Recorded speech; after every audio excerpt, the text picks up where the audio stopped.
Dr. Eric Kelly III and a host of phenomenal speakers from all around the globe for this 7-day virtual event that you don't want to miss. The mission of the Black Business Expo is to raise scholarship money from kids all the way from high school all the way from college. The Black Business Olympics is one of the largest Black business showcases in the world. It is an opportunity for businesses and companies to showcase their businesses globally. We are going to be giving away laptops up to $5,000 away to students. Again, I'm Olivia Appleberry, the founder of 2 Cents Finance and one of the speakers for the expo. I am so excited to see you there. For more info, go to www.blackbusinessexpousa.com or call 919-308-9090 and hope to see you there. I am Black Business. From the moment I wake until the time I sleep. Yes, I am Black Business. I am Black Business. Tell me, are you Black Business? I am Black Business. Do you support Black businesses? Listen, I support Black business because I am Black Business. Black Business Expo, one of the largest business showcases in the history of Black business in the world. The world! Sign up today at www.blackbusinessexpousa.com or call 919-308-9090. I am Black Business. I am Black Business. From the moment I wake until the time I sleep, I am Black Business. I am Black Business. Are you Black Business? I am Black Business. Do you support Black businesses? I support Black business because I am Black Business. Black Business Expo, one of the largest business showcases in the history of Black America in North Carolina. Sign up today at www.blackbusinessexpousa.com or call 919-380-9090. I am Black Business. I am Black Business. From the moment I wake until the time I sleep, I am Black Business. I am Black Business. Are you Black Business? I am Black Business. Do you support Black businesses? I support Black business because I am Black Business. Black Business Expo, one of the largest business showcases in the history of Black America in North Carolina. Sign up today at www.blackbusinessexpousa.com or call 919-380-9090. I am Black Business. I am Black Business. From the moment I wake until the time I sleep, I am Black Business. I am Black Business. Are you Black Business? I am Black Business. Do you support Black businesses? I support Black business because I am Black Business. Black Business Expo, one of the largest business showcases in the history of Black America in North Carolina. Sign up today at www.blackbusinessexpousa.com or call 919-380-9090. I am Black Business. Dr. Eric Kelly III and a host of phenomenal speakers from all around the globe for this 7-day virtual event that you don't want to miss. The mission of the Black Business Expo is to raise scholarship money from kids all the way from high school all the way from college. The Black Business Olympics is one of the largest Black business showcases in the world. It is an opportunity for businesses and companies to showcase their businesses globally. We are going to be giving away laptops up to $5,000 away to students. Again, I'm Olivia Appleberry, the founder of 2 Cents Finance and one of the speakers for the expo. I am so excited to see you there. For more info, go to www.blackbusinessexpousa.com or call 919-308-9090 and hope to see you there. I am Black business. From the moment I wake until the time I sleep. Yes, I am Black business. I am Black business. Tell me, are you Black business? I am Black business. Do you support Black businesses? Listen, I support Black business because I am Black business. Black Business Expo, one of the largest business showcases in the history of Black business in the world.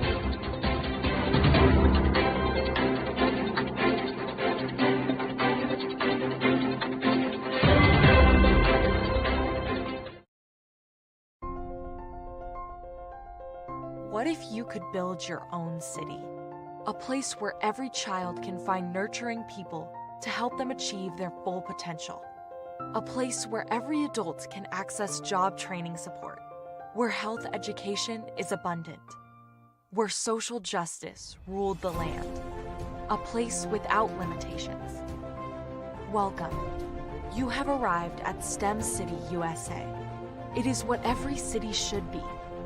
A safe and trusted community where you find people and resources to help you become everything you are and beyond. STEM City is unlike anything you have ever experienced.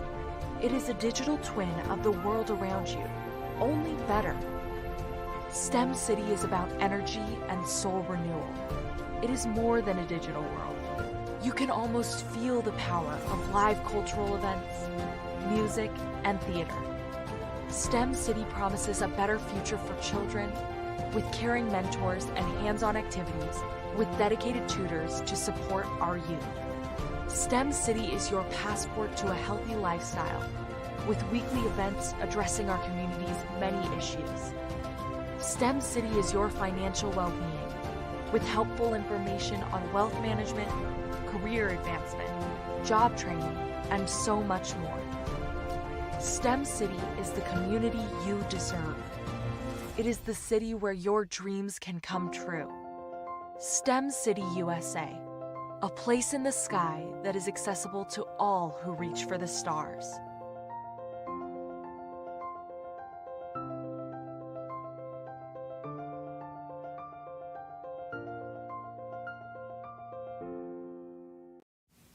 Did you know a typical passenger vehicle that has a fuel economy of about 22 miles per gallon and drives about 11,500 miles per year emits about 4.6 metric tons of carbon dioxide on an annual basis? In order to save this planet we call home, we have to make an immediate change in the way we navigate everyday life. Derrick Automotive is that change. Our ambition is to build full-size, near-zero emission electric drive vehicles that don't rely on the electric grid. Derrick Automotive makes driving an electric vehicle extremely convenient without sacrificing a sleek, modern design that is sure to capture the attention wherever you go.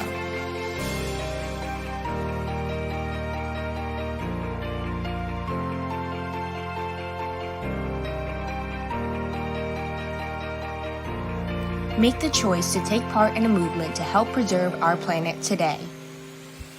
Choose Derrick Automotive. Visit us on the web today to learn more. Did you Did you know women represent just 3% of Fortune 500 CEOs and less than 15% of corporate executives at top companies worldwide? Have you wondered what the secrets are to getting into the top ranks, whether in the private or public sector? Do you want to figure out how to stop being held back in your career or passed over for promotion? Then you're in the right place. Hi, I'm Dr. Madeline Ann Lewis, President and CEO of the Executive Women's Success Institute. I have decades of experience in the military, the federal government, and corporate America, and my mission is to help women succeed and tap into their full potential. I want to reach 1 million plus women around the world to become the leaders they are meant to be.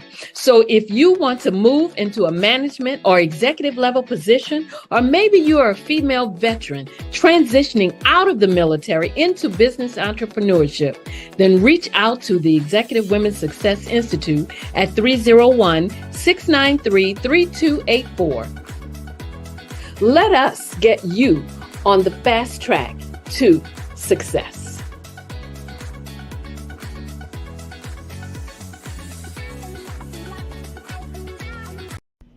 Why do I do what I do? You know, my life coach asked me that a few years ago. And she said, Tony, what's your why? And I told her, and she said, girl, you've already accomplished that. Perhaps you need a new why. Hi, Tony Harris, Amy Hoydu with Say It Said Marketing, one of your students. And just wanted to say thank you, Tony Harris, for spending so much time with me and giving me that boost in my business that I so drastically needed.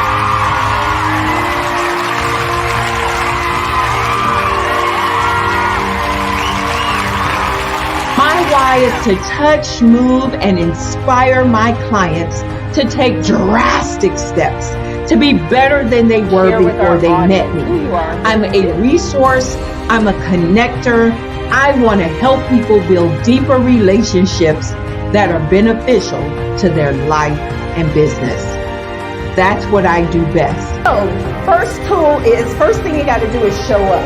And speaking is a way to magnetically attract your ideal client to you. How many of you use social media that way?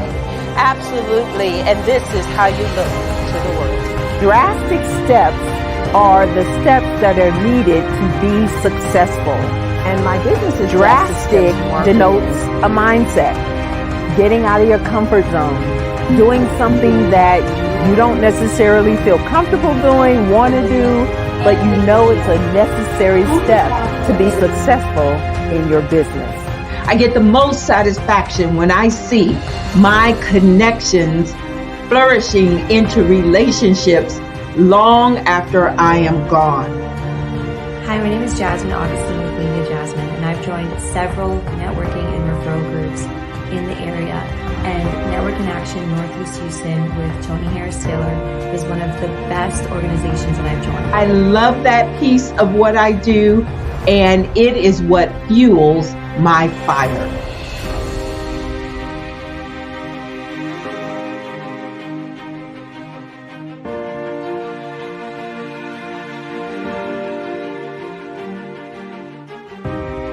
My name is Tony Harris Taylor, saying take a drastic step today for a fantastic tomorrow.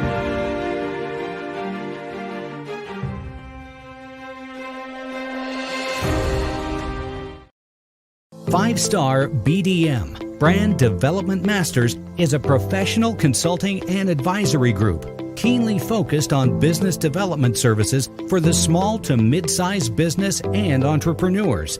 Although every business is unique, they often share business development challenges that can be addressed through smart branding.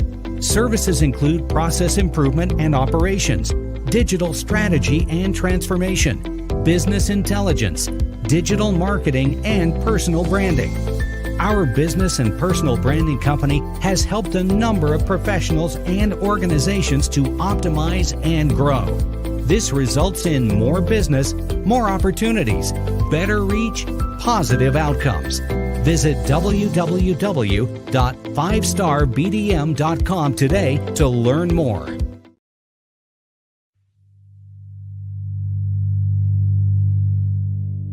So what we have to do is when we get in the spot, we need to create some spots for us.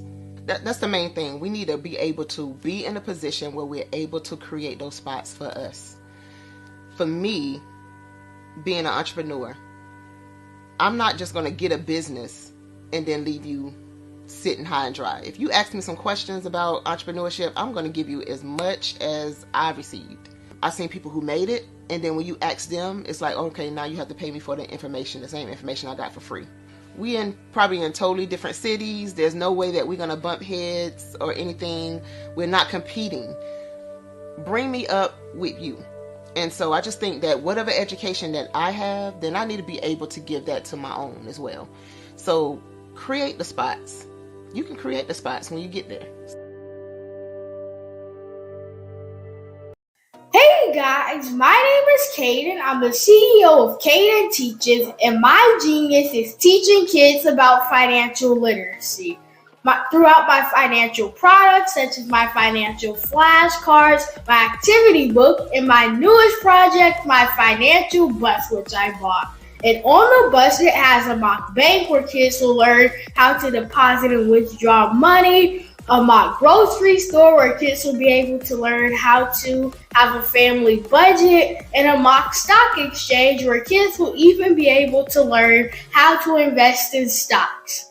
Now, I decided to start teaching kids about financial literacy because I find that most kids graduate high school without even knowing the basics about financial literacy.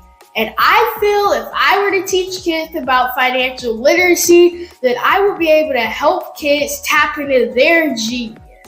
And I actually learned about financial literacy to my dad because I would go to business meetings with him, and I would always see that they were talking about financial literacy. And at that point, I didn't understand what financial literacy was. So I took it upon myself to learn about financial literacy and teach it to kids in a way that they could understand. But I want you guys to help me help kids tap into their genius by going to my website, cadenteaches.com, and you can sew into me in my financial bus by going to my GoFundMe link. And remember, if Caden can, you can too. Because genius is common.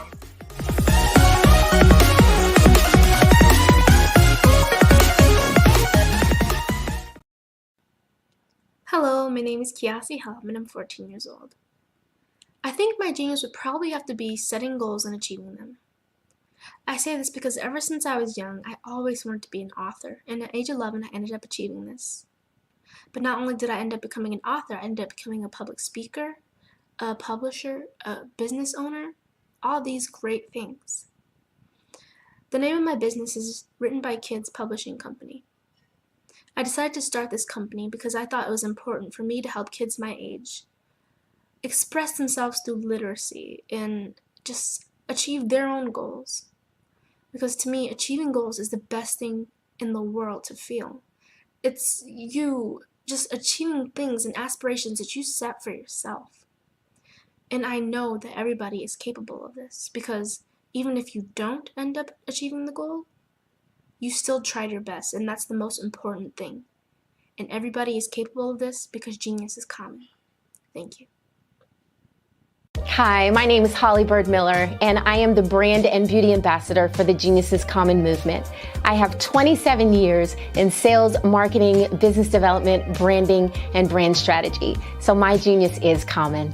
What got me into the love of branding and beauty is I love to allow our professional clients to look like the best version of themselves, to elevate their executive presence. So I've surrounded myself with a global team of videographers, photographers, hairstylists, makeup artists, wardrobe stylists, social media managers, and brand strategists to make sure that we are your one-stop branding agency. So I am so proud to be the brand and beauty ambassador for the Genius is Common movement. My genius is common.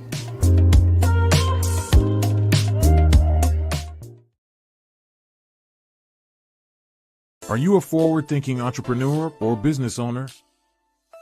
The world is changing faster than ever, and it's time to pivot and adapt to the future. Hello LLC is here to help you do just that. Hello stands for helping enterprises leverage leading-edge optimizations.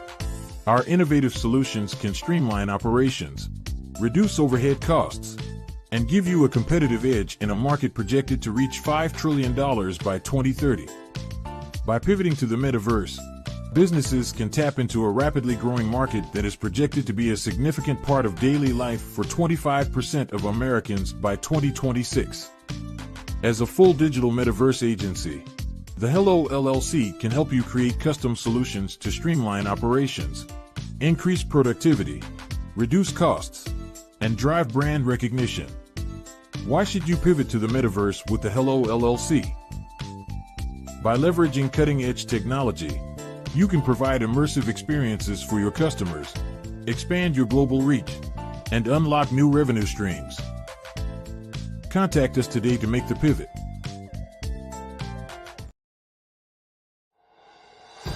Introducing ElectaWorld. The metaverse is widely being labeled as the next phase in human evolution. This second world is no longer just science fiction. AR and VR are coming together to form new communities and limitless possibilities, powered by a brand new kind of money, virtual currencies. Our world will be eco-friendly, emitting near-zero carbon, and feature Electa motors and their full fleets of green electric vehicles. This will create real business opportunities where users can actually earn real revenue. ElectaWorld will be completely free of all types of discrimination. No race, gender, sexual orientation, national origin, or any other type of discrimination will ever limit you in ElectaWorld.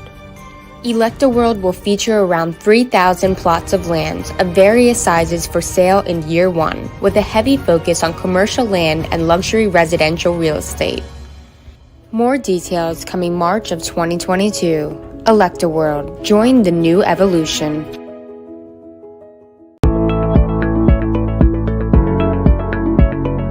Prepare for what's coming and dominate in economic winter. Stand strong and thrive by showcasing your great products and services globally through the Black Business Network and Black Business Olympics. The Black Business Network has showcased over 2,000 companies with over $7 billion in sales each year. Over 10 million attendees have viewed the rebroadcast each month. Through the Black Business Olympics, unique styles of business training and mentoring are turning students into business owners and entrepreneurial warriors who will dominate in any economy. Gain the ultimate advantage of the Black Business Olympics, 7 days of unbelievable topics and speakers speaking around the globe. Donate your time and experience to provide expertise and scholarships to students.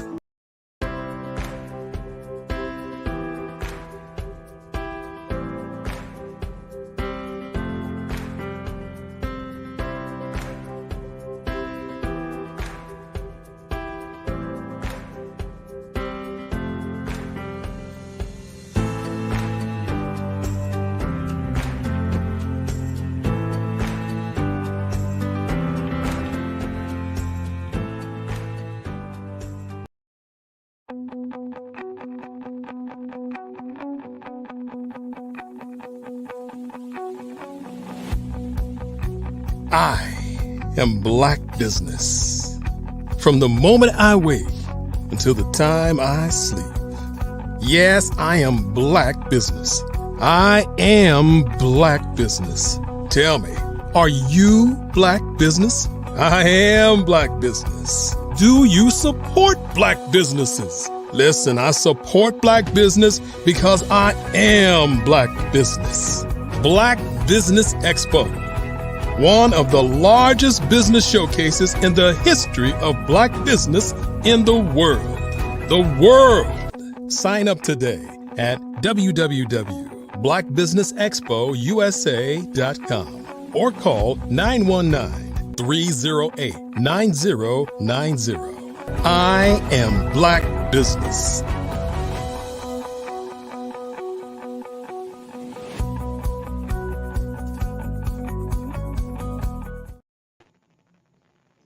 Good afternoon, business owners, entrepreneurs, thought leaders, and corporations. Welcome to the Black Business Network. My name is Helen Hicks. I am your business moderator for this afternoon on the Black Business Network.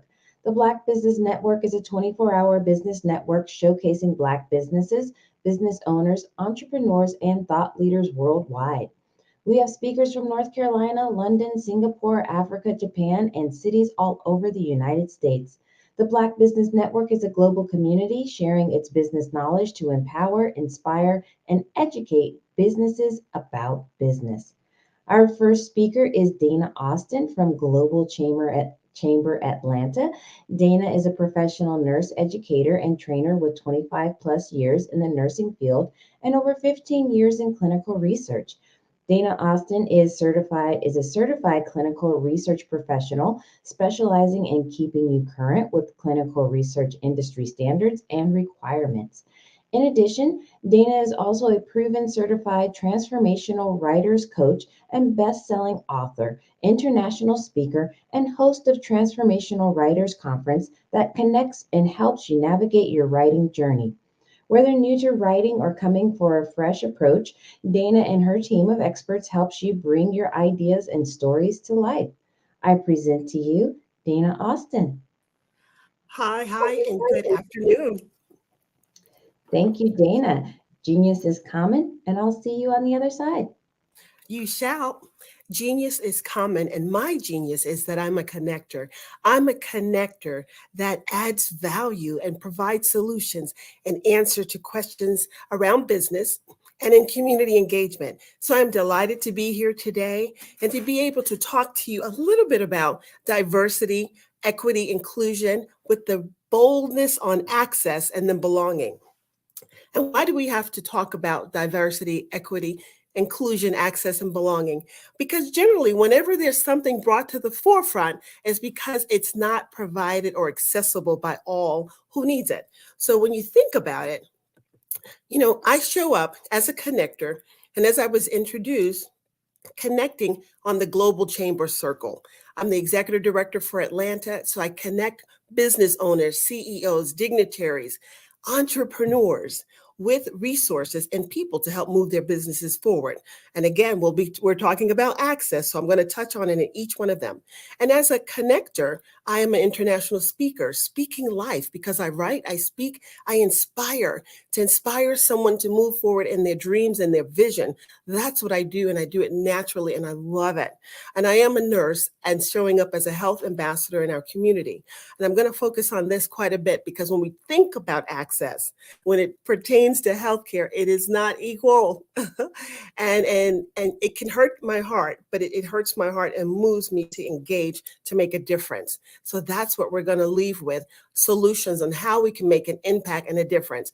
And then I end the introduction, and some of the others that were speaking right before me, we're talking about writing. So as a transformational writers coach, I help people write, tell their stories, and get it published. What better voice than getting published as an expert in your field? And then you have access to speaking engagements as a result of that. So I show up in that capacity. And then when we talk about diversity, equity, inclusion, why is it all the buzz for the last 10, 15, 20 years? Why is it at the forefront?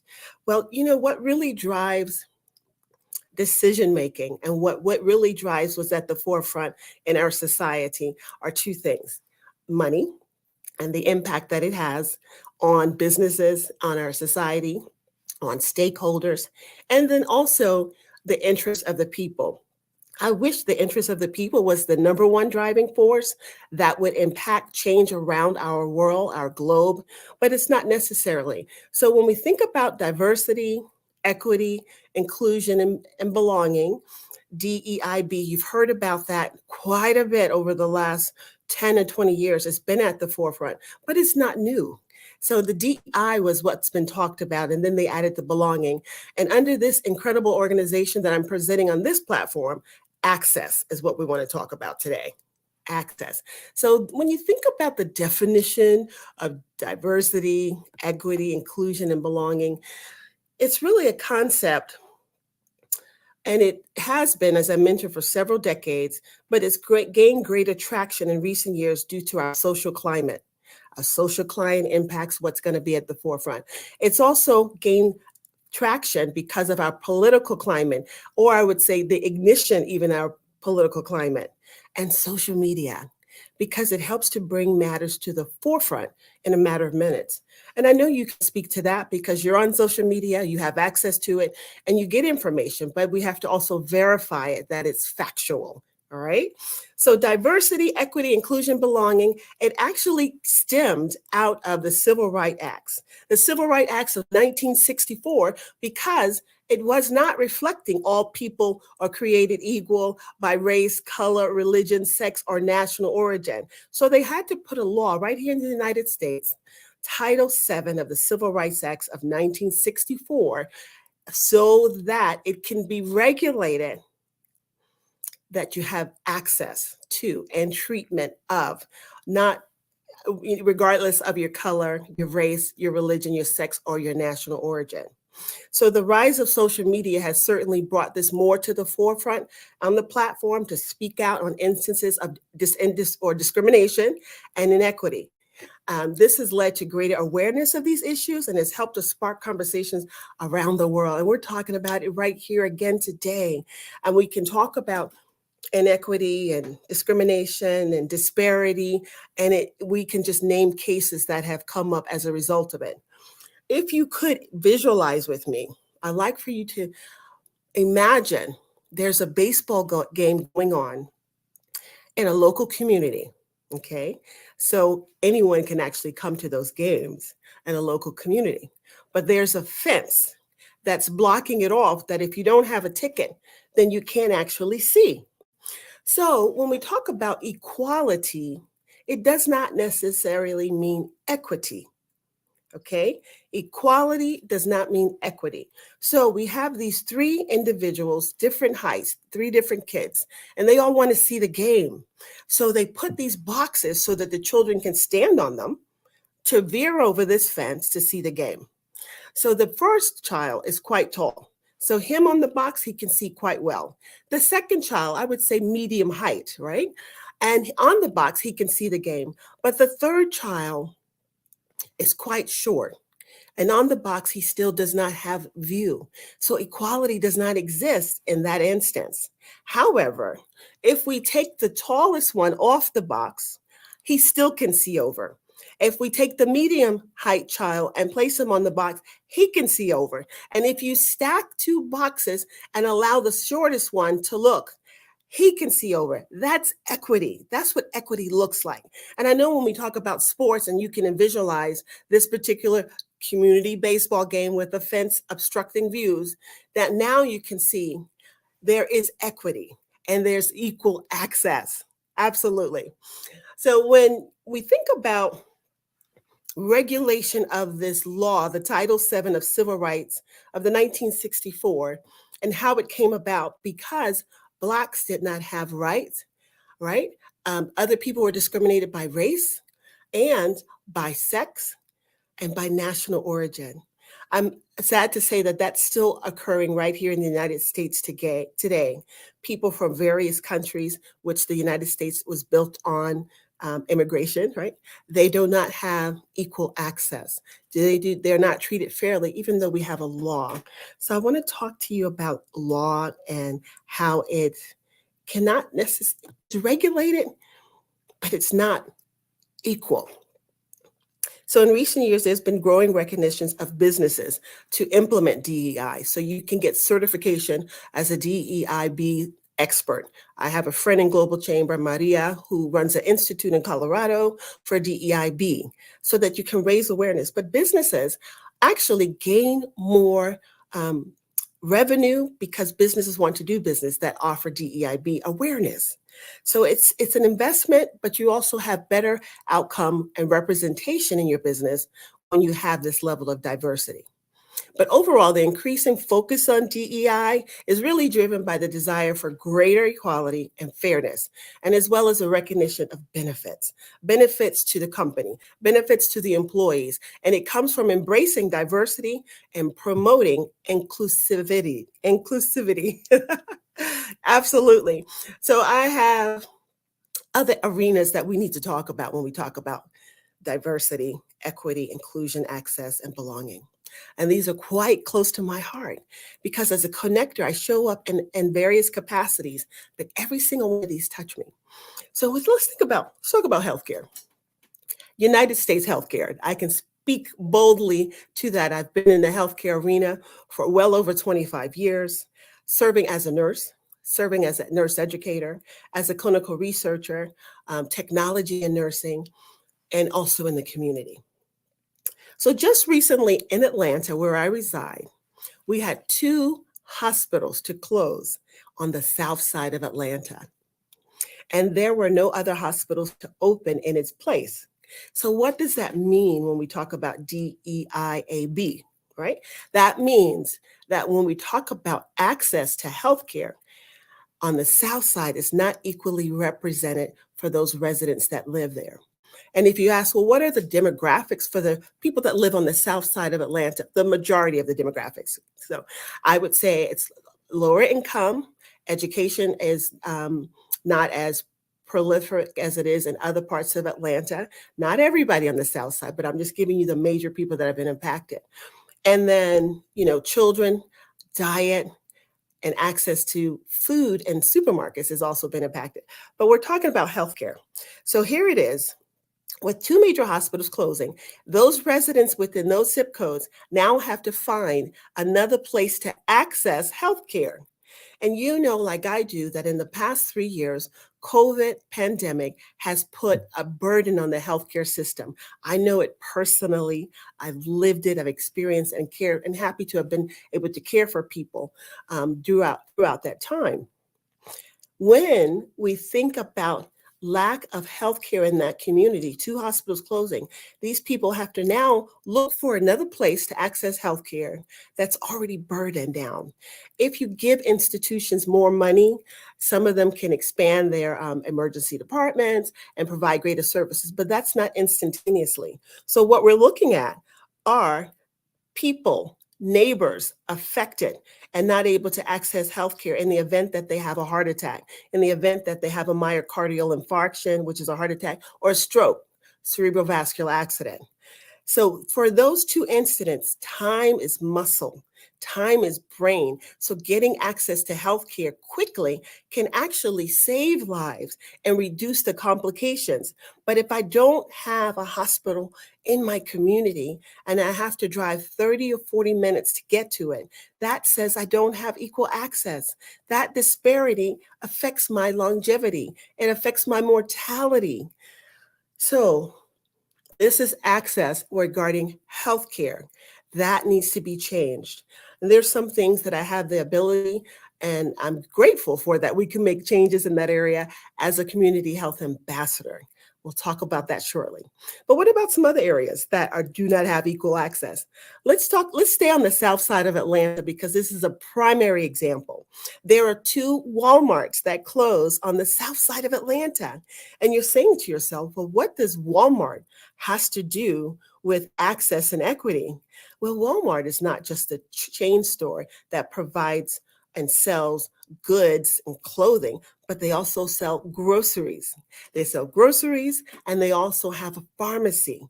So people in the community have come to rely on Walmart to get access to a wonderful assortment of fresh vegetables and fruits and meats and their medications. So by closing these 2 Walmarts on the south side of Atlanta, their access has been restricted and reduced. Does that impact their health?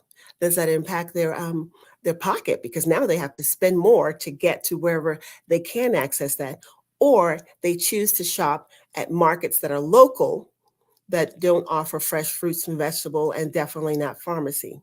So you can see where I'm going with this, right? it impacts them adversely. And let's look at education.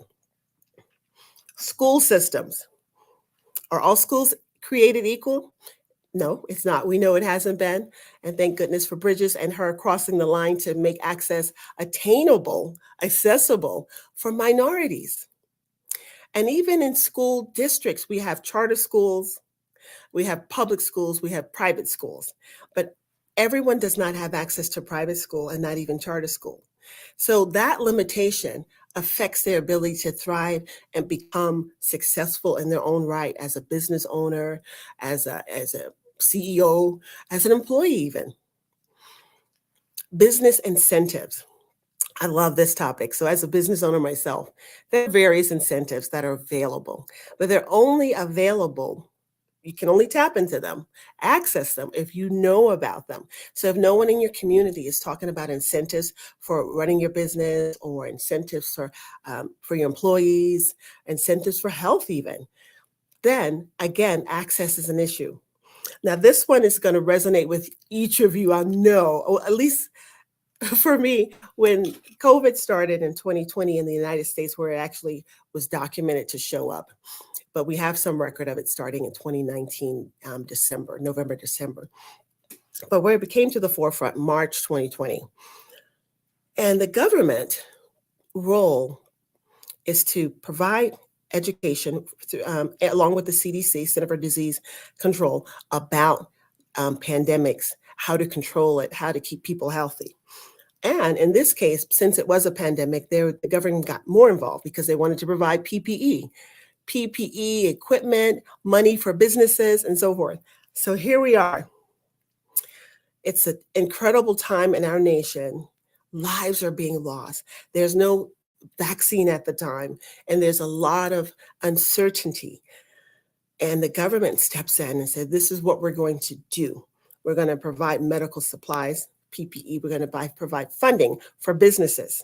How many of you know that not everybody had equal access to those funding? And you say, well, how is that possible? We have the Title VII Civil Rights Act of 1964. Everybody is supposed to be treated equally. Well, in theory and on the books, it sounds noble, but it doesn't always come across with the equity, with the example that I showed with you earlier today, with the three boys trying to watch the baseball game over a fence. We talked about equality and equity. So in order to access funds for business owners, you had to meet certain criteria, and I'm all about that. But if the criterion is not on a level playing ground, then some people were not able to access it. And then you have those who have more, who were able to access, and they met the criteria, whether it's documentation, business bank account, and so forth. And you're saying, well, we should all have that as business owners. Some people start their business and they're funding it out of their own accounts until they can get off the ground. So many people did not have access to the funding that the government provided. So their business is closed. They suffered loss, not just physically, but medically even, and now financially. So access is not always equal, and it cannot be regulated. The laws are in place, but we have to have a seat at the table to be able to be a part of making the laws so that there is equity for anyone that is an American. And then voting rights. So we look at voting rights and requirements in the state of Georgia, and it pertains to other states too. Sometimes you have a district that is redesigned, and thereby you don't have the representation again because of that. And these are not necessarily made with the people's best interest, but it's more of political moves without the people that need this access the most. So what do we do? I want to talk to you about Equity Pay Act of 1963. So in 1963, the Equity Pay Act realized, well, they didn't realize then, but they certainly made a law to say women should be paid fair wages as men. Equal pay, talking equity. We're in 2003, all these years later, and we're still talking about equity and pay. We know that female CEOs do not make the same amount of money to their male counterparts. And so what you're saying, we've got this act that is in place. Why is it not the same? Why is it not equal? They can have the same amount of experience. They can have the same amount of education or even more. And there's disparity in pay. So we have to have access. So what do we need access to? We need access to equal pay. Most definitely. We need access to career and business opportunities. We need access to health care. We need access to education. We need access to affordable and decent housing. We need access to community engagement, and we need access to legal representation. We need access.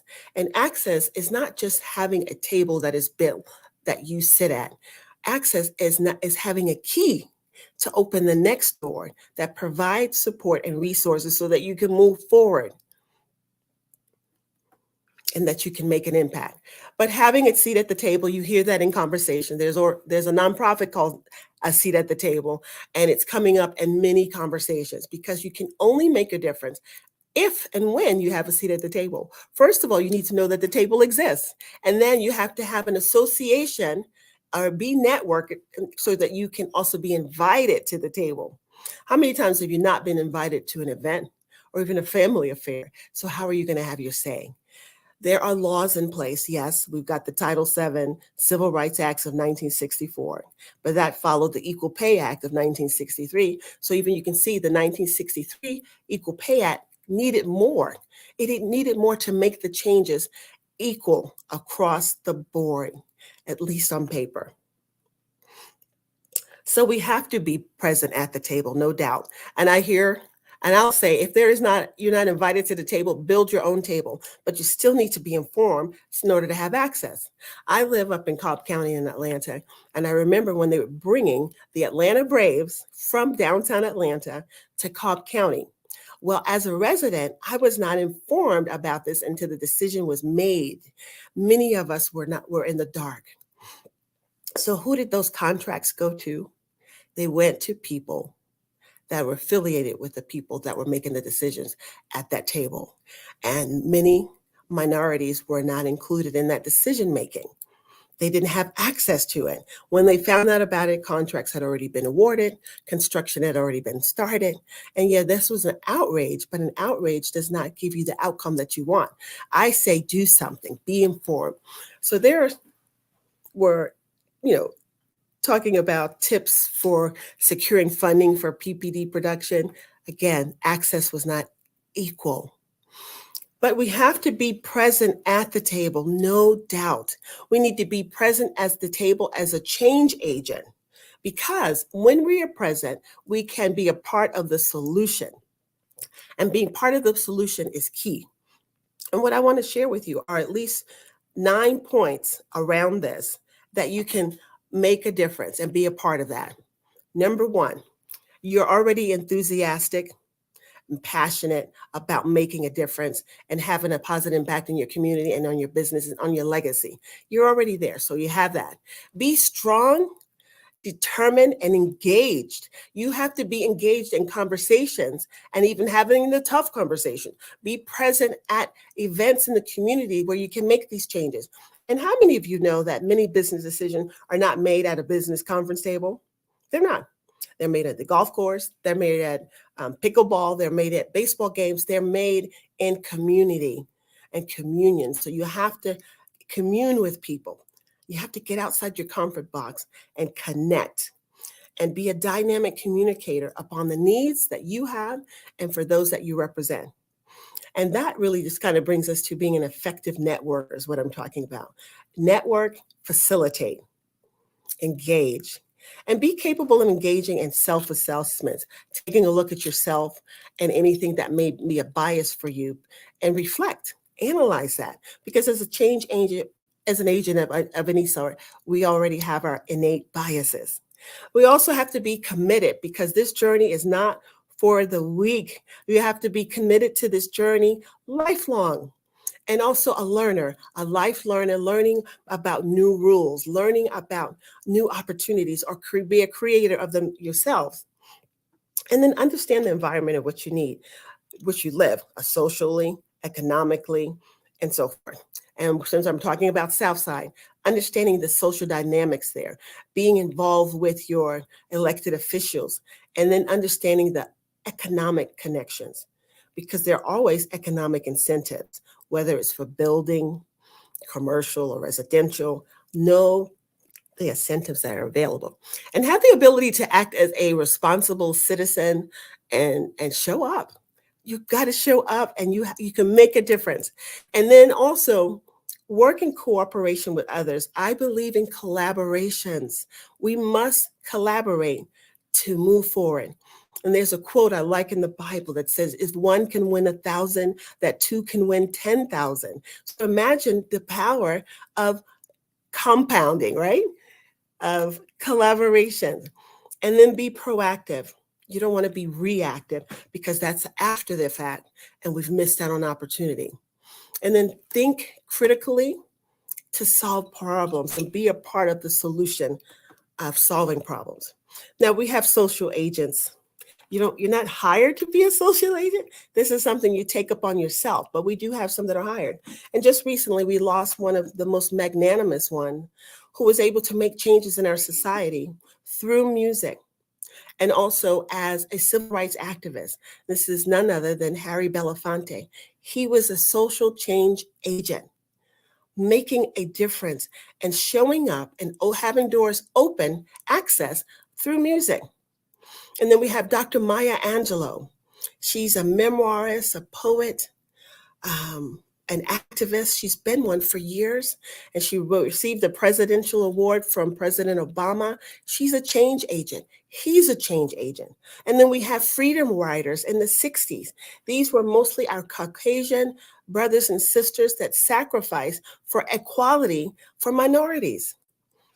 So this is where collaboration, this is what it looks like. And we have representation from Freedmen for Women's Liberation. These are change agents. So what does a change agent look like? It looks like you. A change agent looks like me. A change agent looks like we. We are the change that's necessary. And as Gandhi says, be the change that you want to see in the world. We don't need to sit back and wait for somebody else to do it, because it will not happen. You are that change agent. You are the advocate that provides, come to the table, makes the table, and ensure that we have access.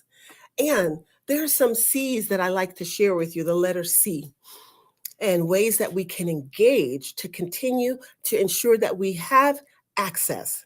And that is through your local Chamber of Commerce. And being engaged with your local Chamber of Commerce as a business owner is vital, because you are a part of things as they're unfolding.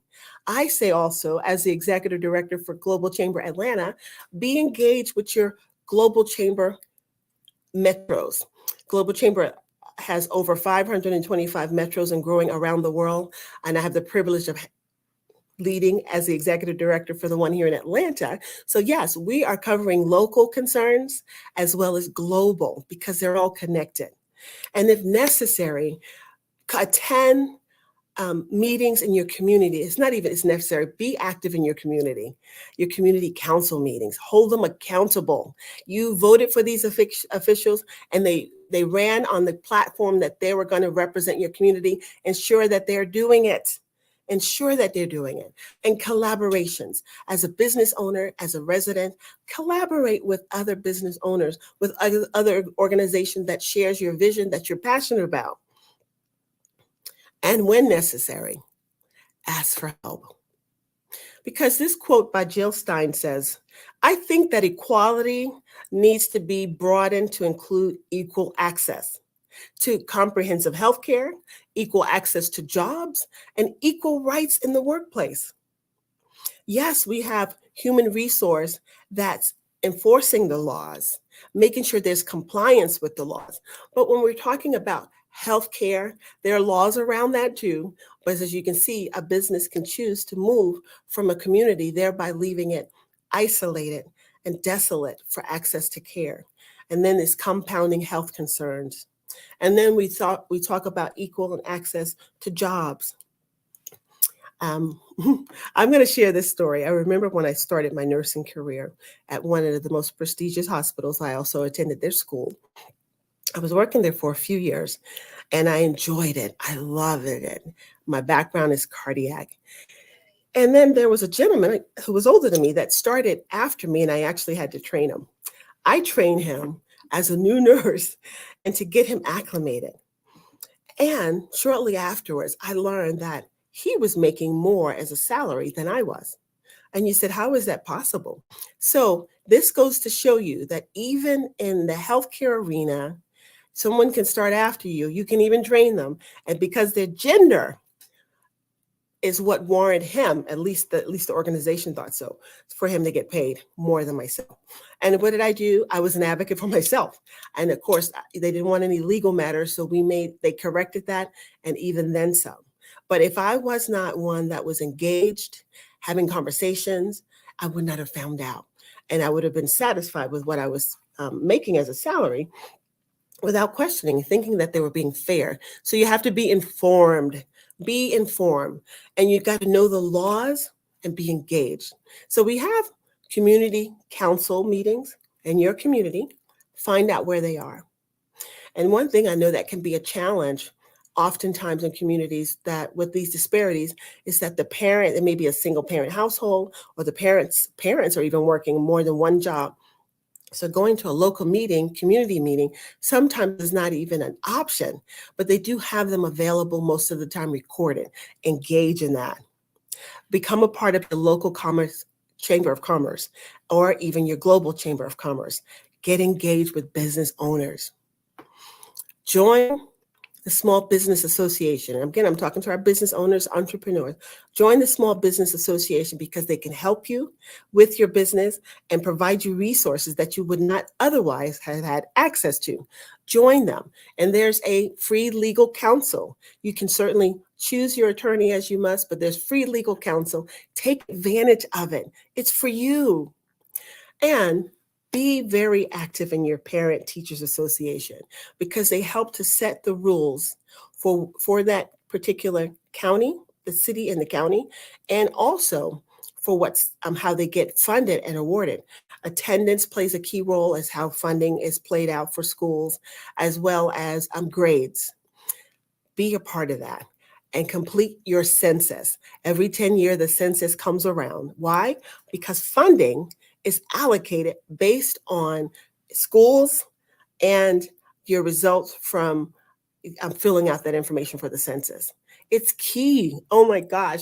And then vote. You want to vote in your local election and you want to vote in your federal election. So every 2 years, there is an election for local officials. Vote, be engaged, find out who they are, talk to them ahead of time, and make sure that they're going to be representing you and your community.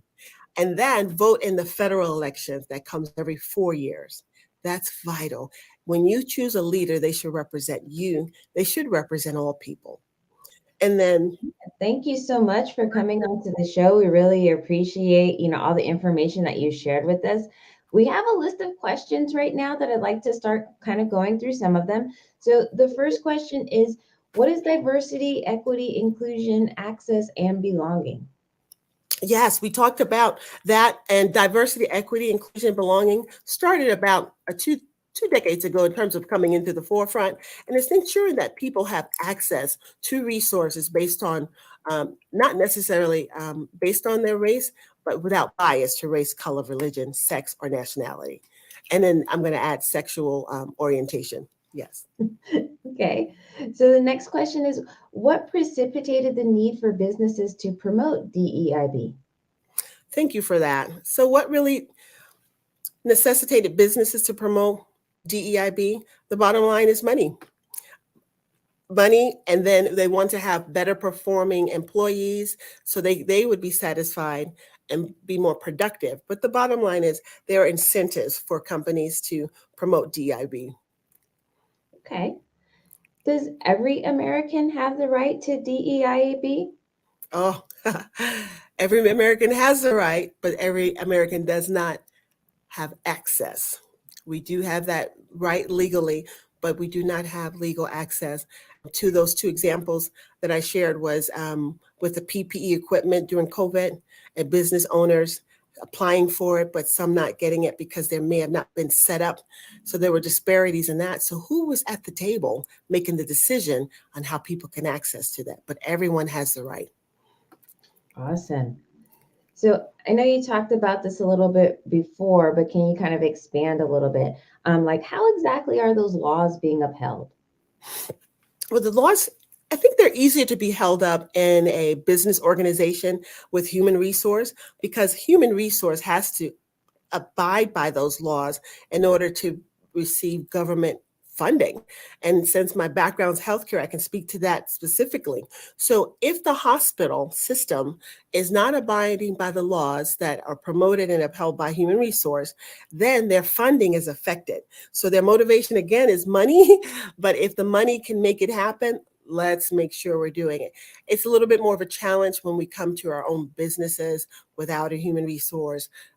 So being engaged in the community is key, and holding your elected officials responsible.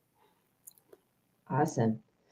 So holding those elected officials, that's a place in which DEIB can be upheld. Are there any other places that people should be aware of?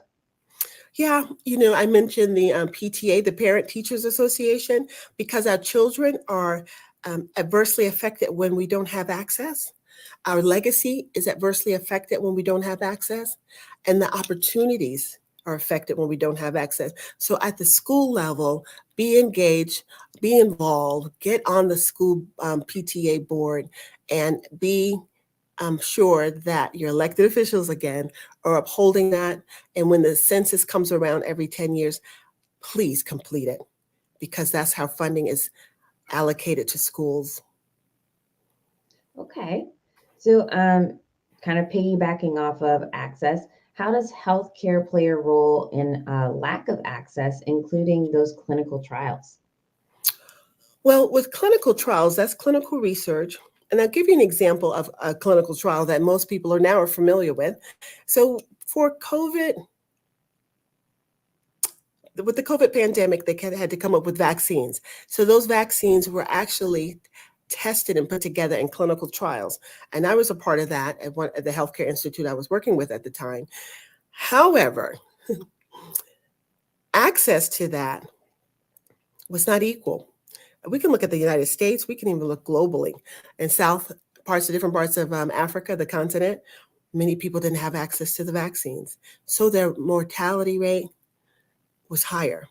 In the United States, because of some reluctance with receiving vaccines in the minority community, the Black community, and with rightfully so, because years ago with the Tuskegee study, when they weren't patients, they were community residents, they were actually injected with the syphilis virus to see how long they could live. And many of them lived along, but it wasn't a healthy life. Many were blinded and some other complications. So people, not just that one, because there's other studies where with Henrietta Lack, they actually took her cells and they continue to use them today in research. She was never asked if they could be used. And it's helped to save many lives and treat people with cancer. But she was never asked. And she needed that same treatment herself, but was not able to get it. So in healthcare and clinical trials, and those two hospitals that closed south of Atlanta that I mentioned, if someone has a heart attack, they have to really be able to get to a hospital that's cardiac certified to have the best treatment. Going to the cath lab, getting stents put in if they need them. And those two hospitals closing affected that. So I imagine that the incident of heart attacks and good treatment for that has gone down significantly. They don't have access. And likewise for strokes, the same thing. Okay. So who are some of the historical champions for DEIB? Some of the historical champions for DEIB is me. It's Dr. Martin Luther King. It is Maya Angelou. Are the freedom riders from the 1960s that said, let's collaborate because injustice anywhere is a threat to justice everywhere, as Dr. King said. Some of the other advocates for social change agent is Dr. Reverend Raphael Warnock, the minister for Ebenezer Baptist Church, and he's also one of our congressmen for Georgia. We all are advocates and can be change agents. You don't have to have a title or a position or be out in the forefront. You can make the difference as long as you engage and hold our elected officials accountable and show up in the places that matter and demand it. Know your rights. Okay. So is that the extent of what I could do to help ensure equal access? Well, this platform right here certainly is what you're doing and allowing us to come on and to speak to our genius, and my genius as a connector, my genius as a writer and as a writer's coach to help people write and tell their stories are ways in which we can show up as change agents, bringing things to the forefront, having discussions with our young people, getting them engaged, teaching them about the law and how our judicial system works, keeping them informed. So I definitely believe in that as well. Awesome. So it sounds like education and sharing this information with our children is definitely the best way to keep them on track with this as well. You're absolutely correct, because they are coming behind us and they're going to be creating the future for those that follow them. Most definitely. Okay. So next question, what are like 7 ways to invest in my business future success and guarantee access? Yes. Well, we've certainly been talking about some of those, collaborating with individuals and organizations that can really help keep these matters at the forefront and making sure that we are engaged. So when I collaborate, we also want to be involved on the community side, engaging in our community council meetings. Make sure that we show up, make sure that we're there, and make sure we're asking the questions that need to, the hard question, and getting answers. And some other ways, I mentioned the Chamber of Commerce, be it the local one or Global Chamber of Commerce. Global Chamber of Commerce is where it's at, because that's where you find out and you meet other business owners and find out what's coming next. So we have the Business Chronicle magazine here in Atlanta too, Atlanta Business Chronicle. That's another way to engage. So in keeping engaged with printed materials of what's, how it impacts our business. So those are 3. And then attending any conferences or any meetups that will have an impact upon our community, and just staying engaged. Okay, definitely.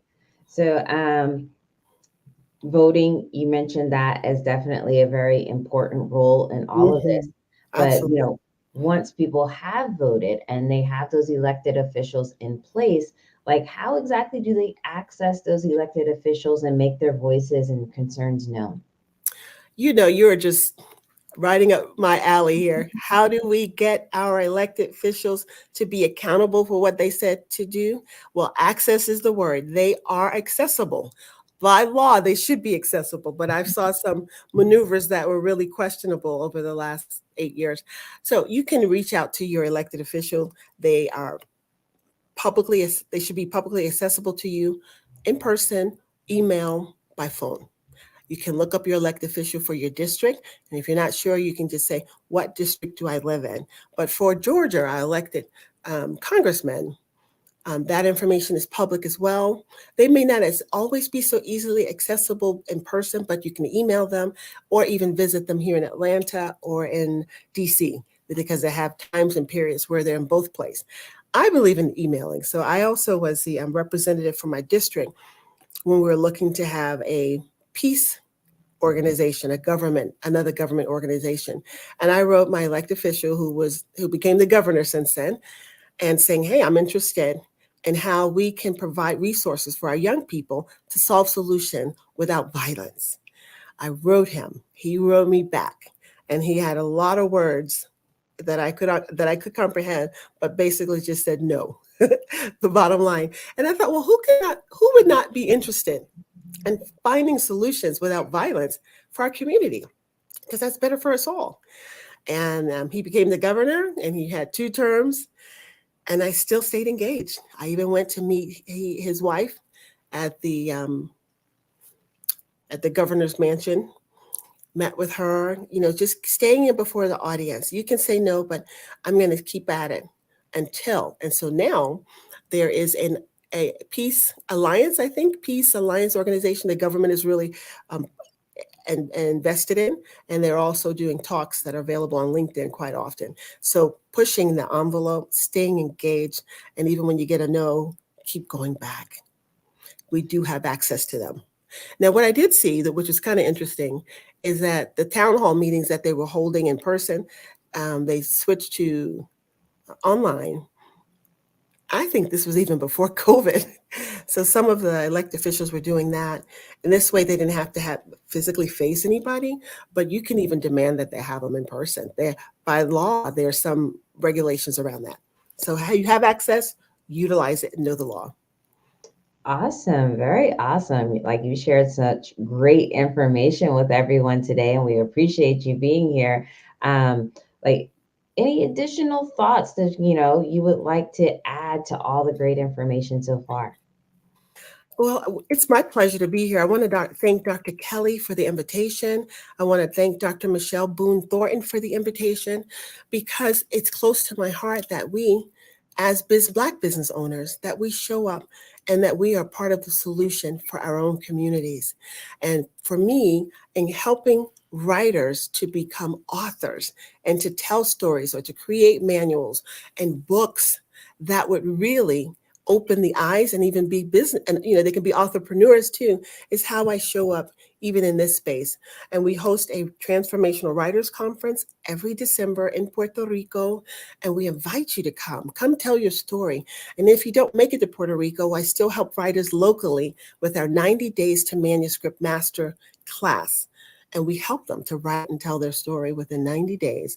And you can find me at transformationalwriters.com or DanaAustinSpeaks.com, and I will continue to show up as a connector. I will continue to show up as an advocate for the least of these, because that's who I am. So awesome. You're doing such great work, and we're so happy that you are a part of this community and you're doing everything within your knowledge and your power to help promote Black greatness. Yes, yes. My motto is I write, I speak, I inspire. Awesome. I love it. I hope I inspired you today and some of the other listeners as well to be engaged, to move forward, to make a difference, and make it a business even. Sometimes when that access door is closed, it's an opportunity for you to get your wood, get your tools, build your table, and create access for all. Because one thing I've seen too is that sometimes what we may have been limited from, we also, in creating our own, can limit others. So let's not be that solution. Let's be a solution that opens the door to all, impacting our community for the best. Dana Austin here. I write, I speak, I inspire. Thank you. Thank you so much, Dana. Thank you for having me today. It's been a delight. No problem at all. Definitely wishing you the best and hoping that more people get in contact with you so they too can learn how to write their stories and inspire others as well. I'd be delighted to help them. My email is danaaustinSpeaks@gmail.com. Sorry, I forgot to give you that. Got it now. We're all set. Okay. Thank you for having me today. Thank you, Dana. You take care. Okay. I'll be listening to the others. All right. Much appreciated. Have a great one. Bye-bye. You too. Bye-bye. So, the Black Business Expo's mission is to raise funds for high school seniors going to college for K through 12 entrepreneurs. This expo is a fundraiser for students. You may go to www.blackbusinessexpousa.com to donate to the scholarship fund, or use a Cash App that is on the screen below and at $BBXUSA. Our goal is to give laptops and up to $5,000 to 10 students. Students can register online at www.blackbusinessexpo.com. Every dollar counts, so we want to remind you to donate to the scholarship fund. We want to thank our Black Business Expo USA sponsors for April 2023. That is NC100, Moody Capital Partners, Suede Soul, Lotus Reach Coaching and Training, Carolina, Virginia Minority Supplier Development Council, Step Management, Barbara H. Smith, LLC, Margie McLean Foundation, Genius is Common, Earth Essentials, Mullane Shaney Global, Executive Women's Success Institute, The Quality Coaching Company, Superwoman Business Services, Creative Force Studios, Lee Entertainment, Artistic App Design, Black Business Expo USA, Genius is Common, and I'll see you on the other side. Hello, this is Israel, and I am CEO of Daydreams Interactive and author of Princess Planet. So, Genius is Common, and as a kid, I loved to daydream. Even as an adult, I loved to daydream. And when my daughter became 6 and loved princess characters, but we just could not find the diversity that showed her, we created our own characters. So, for instance, you have Princess Nulu right here. Princess Nulu is from Uganda, and her genius is that she loves to take care of animals. She can actually even listen and hear what they say. And then we have Princess Isabella right here. Princess Isabella, she's from Cuba, and her genius is biochemistry. One day she hopes to eliminate disease. Then we have Princess Nia right here, and Princess Nia is based off of my daughter, and she wants to be the greatest dancer alive. So that's her genius. So what's your genius? My genius is my imagination. Genius is common.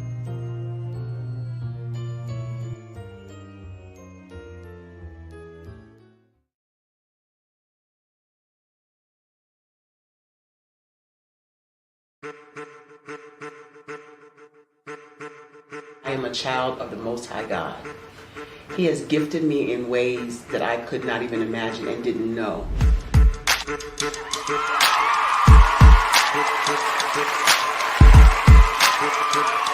There was a time when I didn't know who I was. I listened to other people tell me who I should be, what I should do. I listened to people telling me that I should be a boutique owner, that I should be a construction manager, that I should be a laborer. Have you ever felt like you should do something else, be something else, go somewhere else, be wherever you wanted to be, and you felt like you were in a box? Anybody in the room? And you couldn't get out? Anybody in the room? And you kept trying to go and you couldn't get out? Anybody in the room? But let me tell you, you need to rock the box. Rock the box.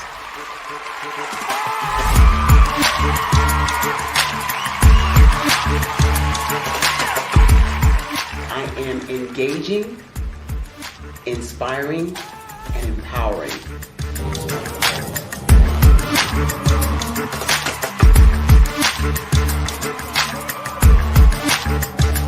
I would give you everything I know. Just by touching you, if I could, by osmosis, give you every single thing I've learned, I've gone through, I know I would. We know that's not possible, but as it is possible, I love to share information with people. Some of you out there, people have told you that you can't be, you can't have, you can't do. But I will tell you, like Kingston said, you can, you must, and you will. If it's to be, it's going to be me. You got to say it. If it's to be, it's going to be. If it's to be, it's going to be. If it's to be, it's going to be.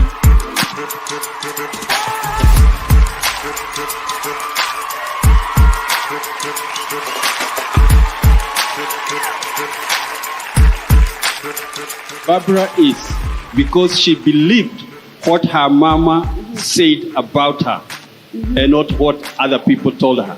Every day you wake up, when you're in a situation, it's your choice whether it's an advantage or the disadvantage. She gained her confidence and her life, and now she is a testimony. If I can help you elevate yourself, then I feel like I'm elevating my own self as well. What you know and I know together can change the world.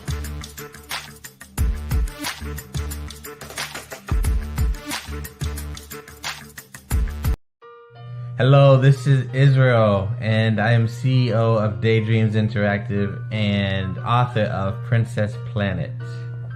So, genius is common, and as a kid, I loved to daydream. Even as an adult, I love to daydream.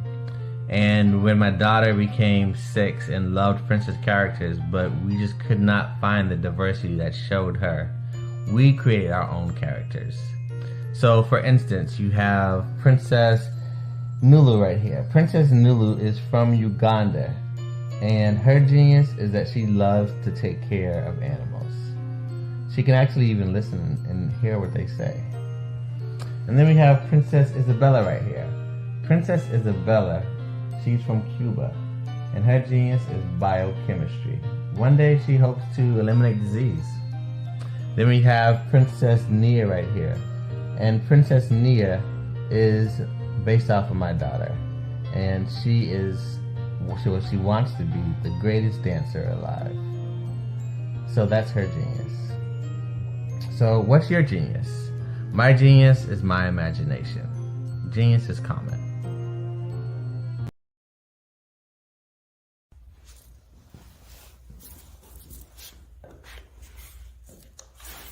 How you doing? I'm Rodney Allen Rippey. Yeah, the child actor. Well, now, leading man.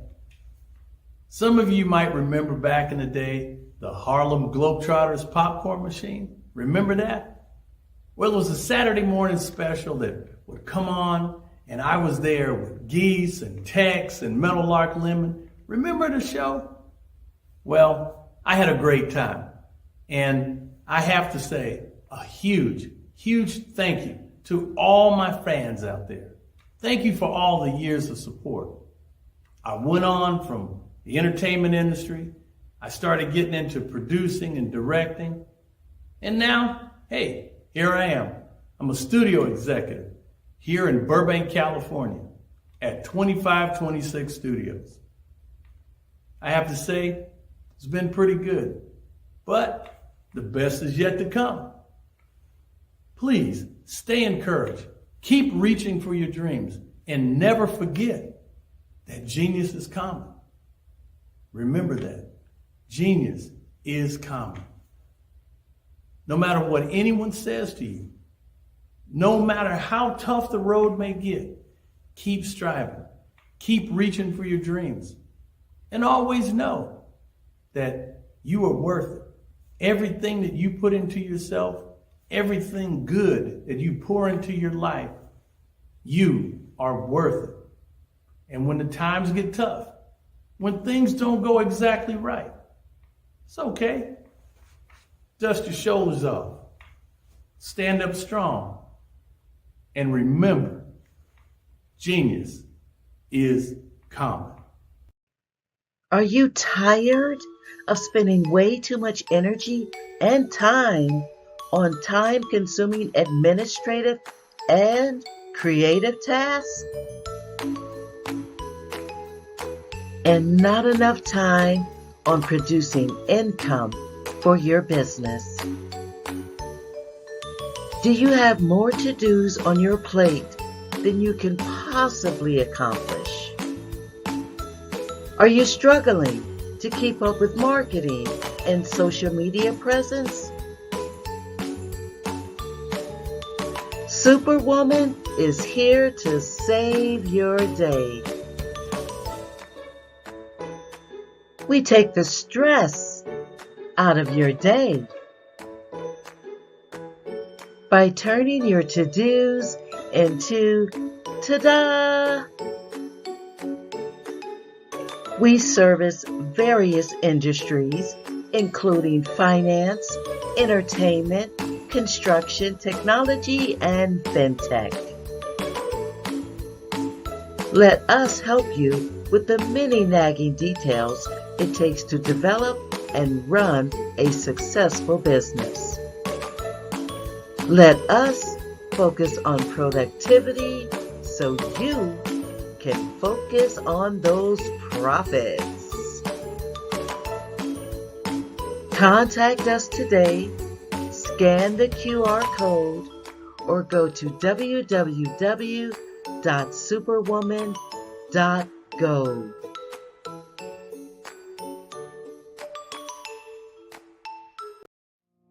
Did you know that approximately 333.34 million businesses exist today, according to a report from 2021? And you may be one of those businesses, or maybe you're not in the business market yet, but you're aspiring to be a business owner. Well, guess what? You're in the right place at the right time. Because let's face it, everything is about timing and opportunity. Hi, my name is Dr. Lotus Richey, and I'm the CEO and founder of the Lotus Richey Coaching and Consulting LLC, along with the Lotus Richey Ignite Show. 15 minutes of success with Dr. Lotus Richey, as well as books to boom your business and bring who you are. And today, I want to bring this amazing message to you about the Black Business Network and the Black Business Olympics. See, the Black Business Network and the Black Business Olympics is designed to help people just like you, that's right, that look like me, to take their business to the next level. Not just in your front yard or your backyard, but globally. The Black Business Network and Black Business Olympics is designed not to just help you survive, but to help you thrive. So join us today as we come together with businesses all around the world to support our students, our children, our young teens, our young entrepreneurs. What we do is we come together to help raise funds for students who are aspiring to be business entrepreneurs, who are aspiring and who are thriving in college. We endow them with a wonderful opportunity to gain scholarship of either a laptop or several thousands of dollars. And we invite you to help be a contributor to this amazing opportunity to help someone that looks just like you. So join us today at our website and let us connect with you and help you ignite and take flight in every area of your life on the Black Business Network and the Black Business Olympics. I'll see you on the other side.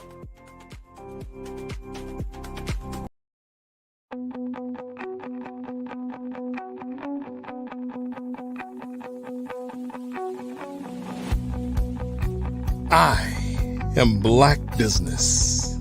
From the moment I wake until the time I sleep. Yes, I am Black Business. I am Black Business. Tell me, are you Black Business? I am Black Business. Do you support Black businesses? Listen, I support Black business because I am Black Business. Black Business Expo, one of the largest business showcases in the history of Black business in the world. The world! Sign up today at www.blackbusinessexpousa.com or call 919-308-9090. I am Black Business.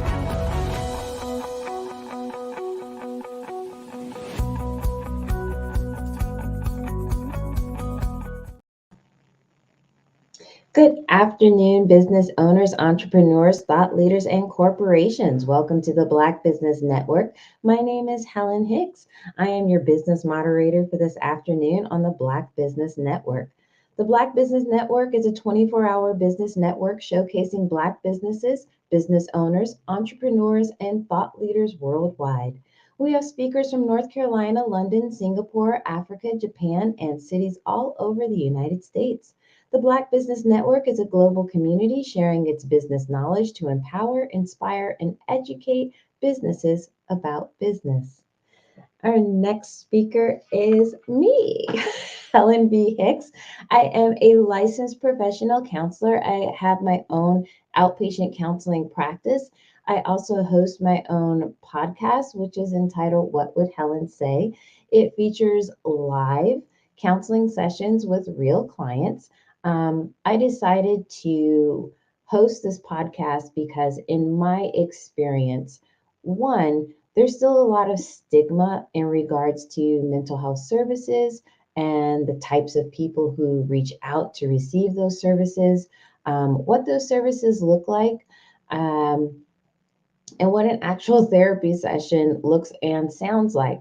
So I know a lot of times people who are curious about services, who may be in need of services, may actually avoid attaining those services because they're really unsure and they feel a bit scared about actually being in the therapeutic process and what that looks and feels like.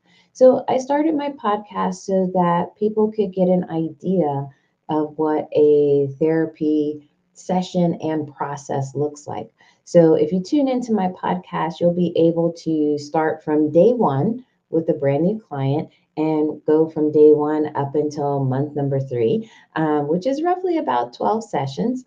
And so you get to see how we build a relationship and also how I utilize that relationship to help people, find their own sense of empowerment and to make those necessary changes so that they can achieve living the life they really, really want to live. So that's really a part of my genius, which is being able to identify and understand patterns of behavior. And so that's definitely very helpful in my counseling practice because when people come to me, they often tell me, hey, I am struggling with A, B, and C. And I'm often able to add to that probably D, E, and F as well. So a lot of people are kind of like surprised that once they get started in sharing certain aspects with me, I'm able to kind of piece together what's probably also happening for them as well. And this is very helpful in terms of people then feel relieved that they don't have to explain every single detail and that I'm able to kind of be in that moment with them and understand where they're coming from, what challenges that they're facing, but also be able to shine that light and say, hey, there is a way for you out of this tunnel. And here are some skills and some, pieces of information that may help you get there. Another way in which I utilize my genius of recognizing and understanding patterns is through parenting. I am not only a parent of 5 myself, but I also have written a parenting book, which is called The Parenting Treatment Plan, which is available on Amazon and also other ebook platforms as well. But in the Parenting Treatment Plan, what I have discovered is that what separates people from having a more enjoyable parenting experience from those who may be dealing with a lot of power struggles, arguments, back and forth with their kids, things that really make people withdraw from being in that parenting role and guiding their kids and disciplining and doing all the harder work of parenting. The difference is whether you are your child's authority figure or not. I know automatically it's really easy to think that, oh, I'm the parent, so I'm the authority figure. Not so. Being the authority figure is really a role that you have to earn. It's kind of like an honor that your child actually bestows upon you. And how you achieve that is you have to consistently show up for your child and provide all those bottom level things of Maslow's hierarchy of needs. So food, shelter, clothing, safety, and that's physical safety and emotional safety. So a lot of times people cover the physical safety part of it. They're saying, well, you're not being abused, you're not being neglected, but they may overlook the aspect of emotional safety. But can your child come to you and feel heard and feel comforted and feel the love that I know you have for them. So when you, as the parent, consistently and consistently and consistency is a huge, huge, huge, huge issue. And it's a huge part of actually being the authority figure. So when you consistently provide those bottom level of Maslow's hierarchy of needs, this frees your child to be able to focus on establishing healthy relationships. So that way they can let go of a lot of things that they may battle you about. They want to go here, they want to do this, whatever it may be. You really kind of free up the relationship to focus on building the actual relationship rather than having to power struggle and fight over these bottom level things. So that's the magical piece of becoming the authority figure, is that you don't have any more power struggles with your kids. And again, I'm not just saying this as part of research. I'm not just saying this from a professional standpoint. I'm sharing this with you because it's what I have done with my 5 sons. So I can proudly say that with my 2 younger ones who are under the age of 18, that there's no power struggles in my home. If they have chores to do, they get the chores done. If they have homework to do, they get their homework done. Like, there is nothing that we have to back and forth about at all at any point in time. Also, with my 3 older boys who are all in their 20s, have great relationships with them. We have built a friendship in this this adult child and parent, dynamic, which I know a lot of parents out there really, really want that. You want a relationship with your child that when they become an adult, they still reach out to you to have conversation. They're still interested in knowing what's going on in your life. They still want your advice or your opinion. They still want to share their experience with you. So in my book, again, The Parenting Treatment Plan, I break this down for parents as to what it is you need to do now and where you need to start, with building this type of dynamic between you and your children. And this works whether you have a 1-year-old, you have a 12-year-old, a 16-year-old, or even if you have an adult child. By going through the steps that I've outlined for you in the parenting treatment plan, you can repair relationships, you can rearrange relationships. So maybe what you have right now isn't exactly what you want. You absolutely can utilize all the skills and the steps that I present for you as to how you gauge where you are and what you need to do to get where you want to be. And it's 110% possible. So like I said, I have 5 sons, and with my middle son, we had a little bit of issues. Some of it was middle child syndrome, and some of it was just because, I had a lot going on with me, and I wasn't 100% present for him and 100% providing those bottom level needs from Maslow's hierarchy. So it kind of separated us a little bit, but I utilized everything that I already know and everything that I teach to everyone else in my book. And I have successfully mended that relationship, and we are back on the path, of having that satisfactory adult child parent relationship that I have with my other boys. So I just want to let you know it's totally possible to make your parenting experience easier and more enjoyable, and for you to be free of power struggles and any other back and forth that you may not enjoy so much with your kids. Along with my book, I will also be launching a live cohort online parenting course. I hope to launch that in May, somewhere around the end of May. And that way, for those of you, you can have the book, but then if you would like a little bit more hands-on instruction in terms of, well, how do you actually apply these skills? How do you identify where you are and therefore identify the path to get where you want to go? So these will be live cohort classes. So that means you will join me and whoever else around the world would like to join us in discussing the 5 steps to get you from wherever you are to being the authority figure and eliminating all those ugly power struggles that I know none of you like. They're never fun, right? So definitely, I hope that either you can pick up my book or you can tune in for my parenting course, which is titled Parent Like a Pro.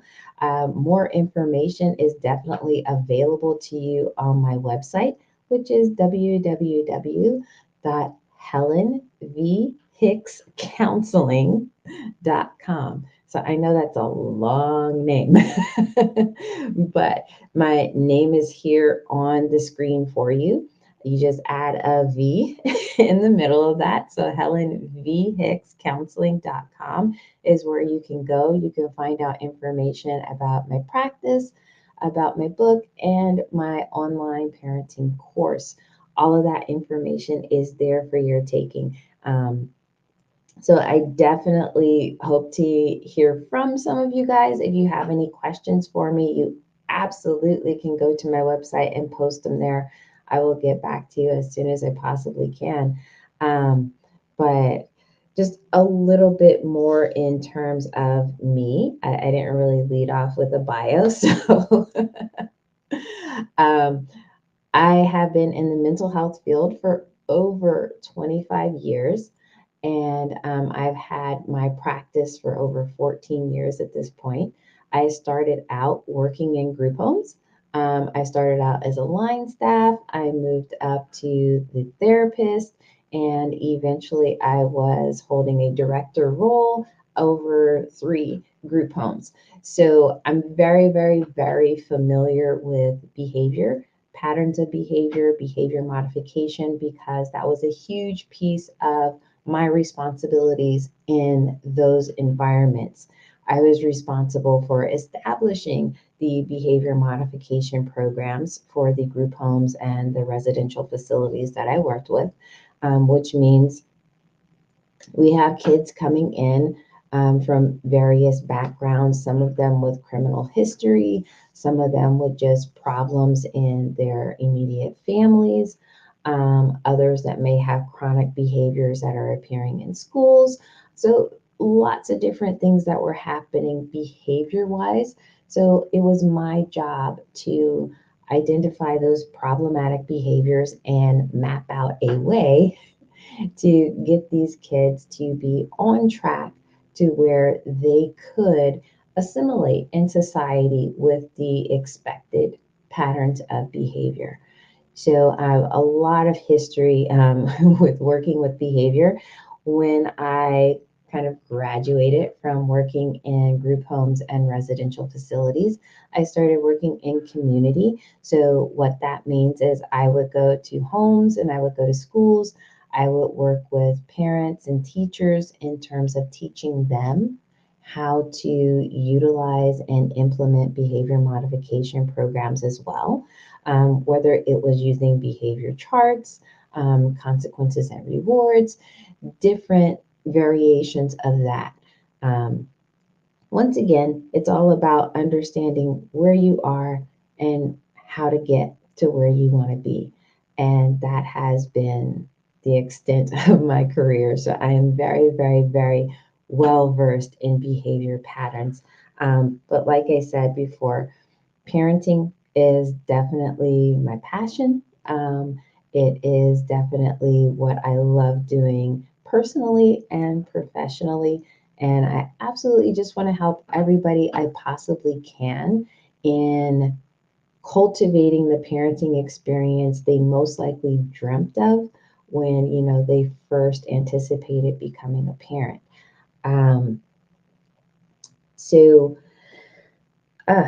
a little bit more that I can kind of expand on.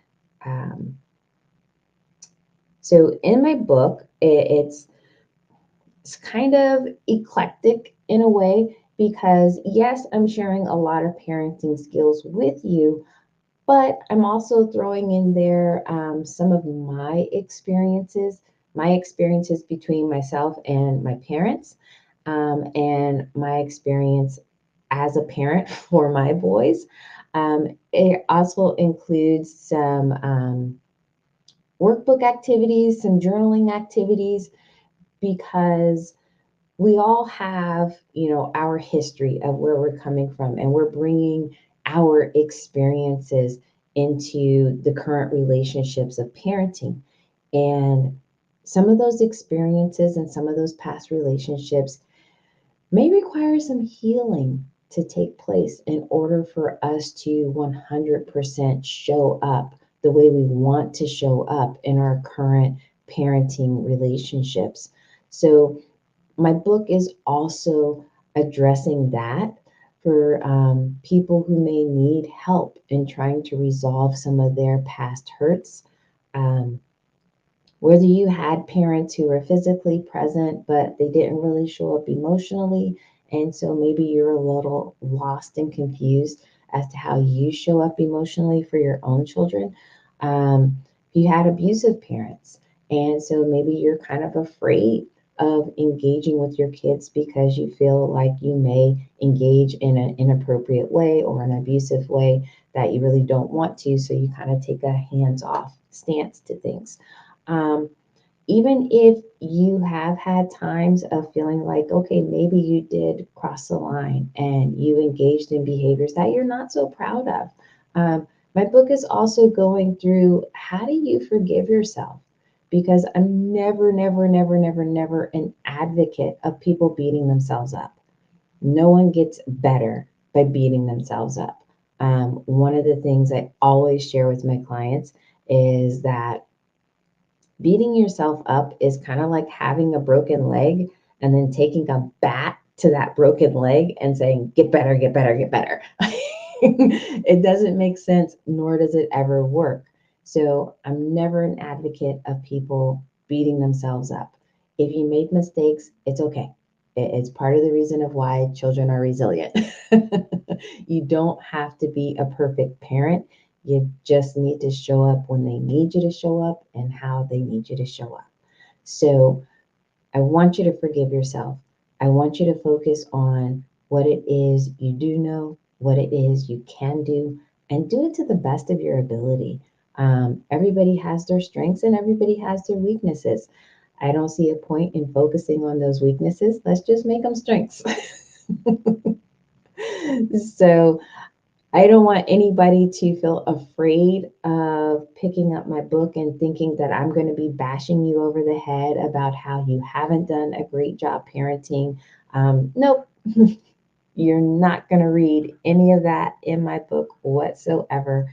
It's going to be me holding your hand and helping you to identify what kind of parent you want to be and how to help get you there. Because again, I love parenting. I love teaching parents. I want you to have a wonderful parenting experience. Why?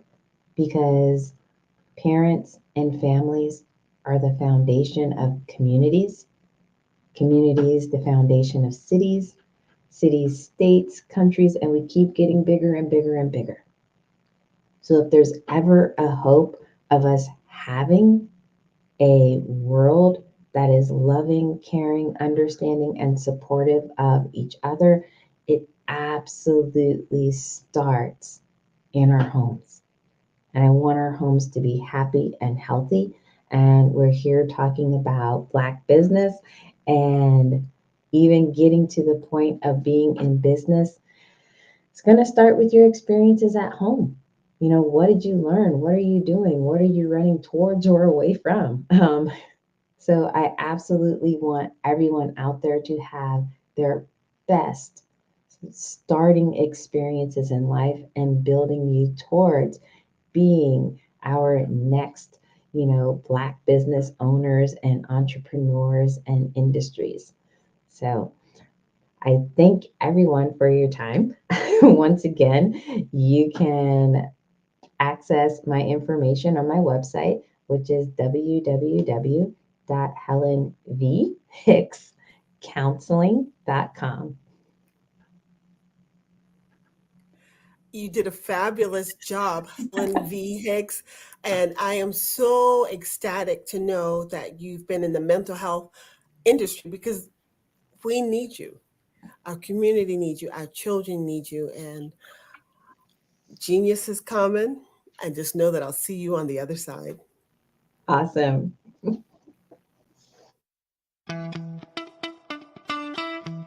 How many times have you been asked to help someone you didn't even know? A student, a business entrepreneur? Or did you ever even ask, where did they end up? That business, that friend, that entrepreneur. Well, just maybe they ended up in a gang, bankrupt, homeless, or worse, dead. Maybe they turned to crime, drugs, and alcohol. Did you ever wonder? Did you destroy their dream, or was your life always so easy? At the Black Business Olympics, we started a movement to help students complete. Give them hope and foster success. Help them to leave their dreams of providing laptops, computers, and up to $5,000 in scholarship funds.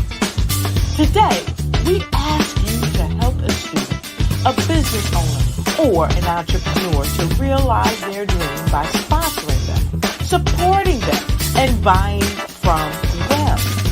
Consider this. With $1.6 trillion in our Black community, we only ask for a small donation for our students, our businesses, and our entrepreneurs. And you can change a life today. So I ask you, what are you going to do? Sit on the sideline and watch our students in high school be losers, miss out on their dream from lack of resources? Or are you going to donate to the movement and change their future and yours as well? Give us a call today at 919-308-9090. Change their life by investing with action to the Black Business Olympic Fund. The Black Business Olympics, one of the largest business showcases of Black business in the history of the world.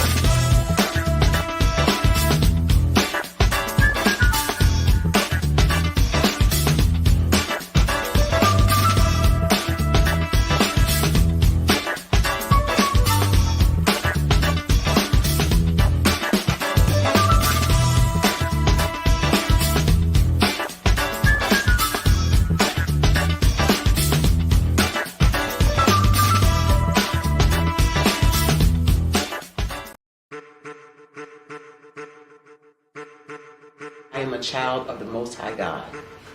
He has gifted me in ways that I could not even imagine and didn't know.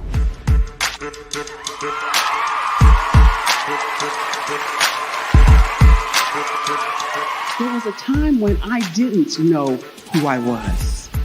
I listened to other people tell me who I should be, what I should do. I listened to people telling me that I should be a boutique owner, that I should be a construction manager, that I should be a laborer. Have you ever felt like you should do something else, be something else, go somewhere else, be wherever you wanted to be, and you felt like you were in a box? Anybody in the room? And you couldn't get out. Anybody in the room? And you kept trying to go and go and you couldn't get out. Anybody in the room? But let me tell you, you need to rock the box. Rock the box.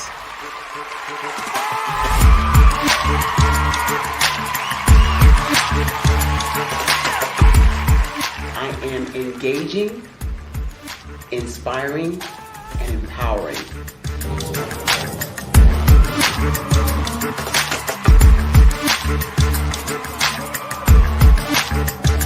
I would give you everything I know Just by touching you, if I could, by osmosis, give you every single thing I've learned, I've gone through, I know I would. We know that's not possible, but as it is possible, I love to share information with people. Some of you out there, people have told you that you can't be, you can't have, you can't do. But I will tell you, like Kingston said, you can, you must, and you will.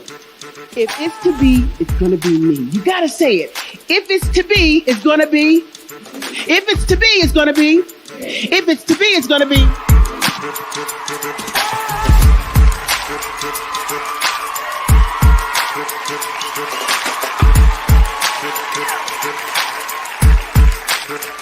Barbara is because she believed what her mama said about her and not what other people told her. Every day you wake up, when you're in a situation, it's your choice whether it's an advantage or the disadvantage. She gained her confidence and her life, and now she is a testimony.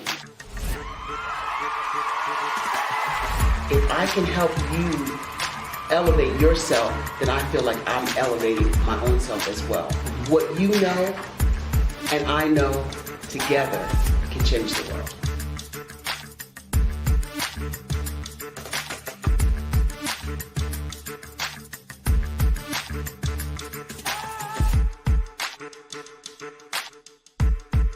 I was born in a little village on the island of Haiti.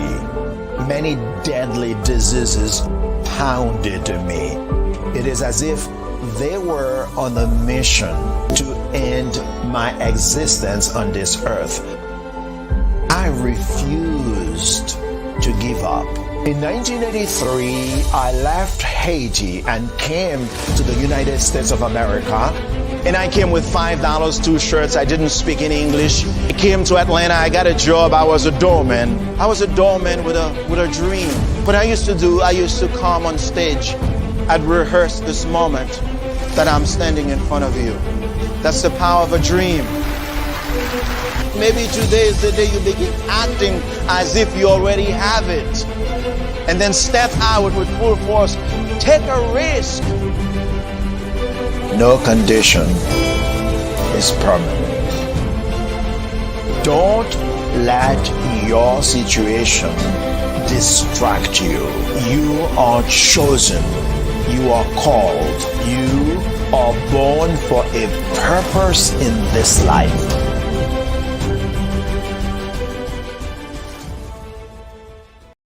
I am from Washington, D.C., but I was raised in Durham, North Carolina. I came to Durham when I was about 5 or 6, and then I traveled back and forth to D.C. because it's where my people are from. One of the unique things about my family is my mother, she's also an artist. She does quilting, and she does a lot of artistic things. And then my son, he draws with both hands, his right hand and his left hand like I do. So that's kind of a family trait. And then my other son, he's a videographer, and my daughter, she works, she's a regional vice president for Sunglass Lab. When you start out drawing and sketching, you want to continue to explore, each avenue. I do pastels, I do pen and ink, I do painting, I do acrylics. I haven't done oils yet. But I try to do all facets of art. What I say to a lot of times to people is, you can't put yourself in a box when you're an artist. You have to explore. And over the course of my life, I've tried to explore different mediums. I also do sculpture as well. I choose my subjects by the intensity that they have in their faces or the intensity that somebody is moving, because I do more than portrait drawings. I also do I do abstract, and then I do figurative drawing also. Well, what happened in this particular show is that I started out trying to come up with something that would be a little bit different than what everybody else is doing. So I was working on a Barack Obama show, and they wanted me to do some paintings of Barack. And so what I did was, because of the deadlines, I kind of did it kind of fast. And then I realized when I was doing it fast, I enjoyed it. And so then I started doing other pieces the same way, and I started to enjoy those pieces also. And so I came up with this particular style, and it's a style of lines and colors. And what's interesting is that when I was in college, I did a show called Lines, Colors, and I talked about the boldness of the blacks, the hotness of the whites, and this is how this has come about, you know, later on in my life. And the colors.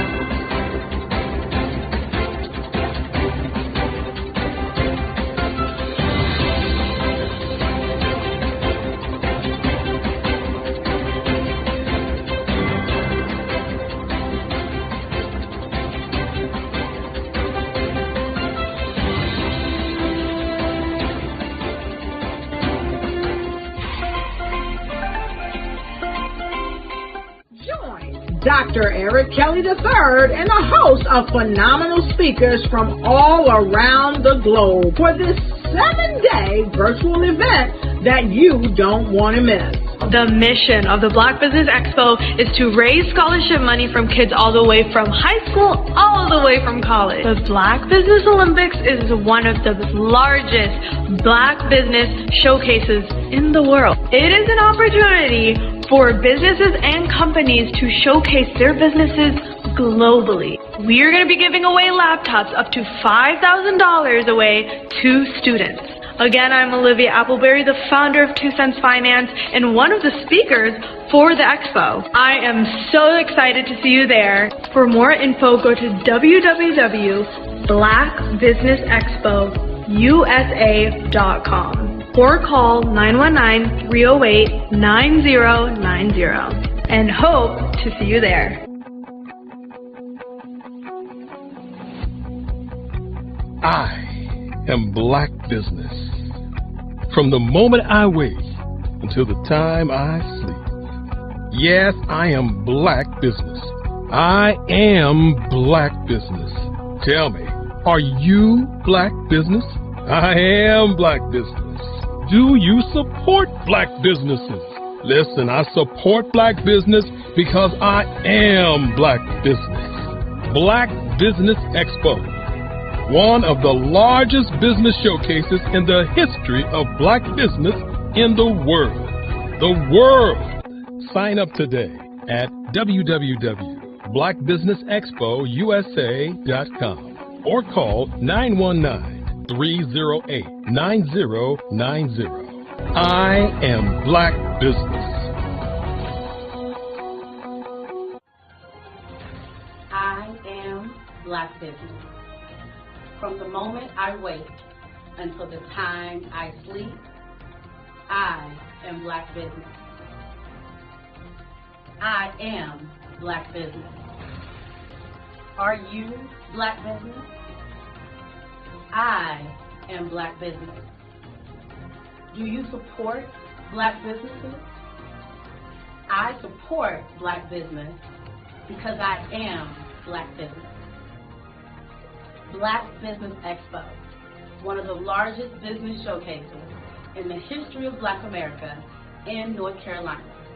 Sign up today at www.blackbusinessexpousa.com or call 919-380-9090.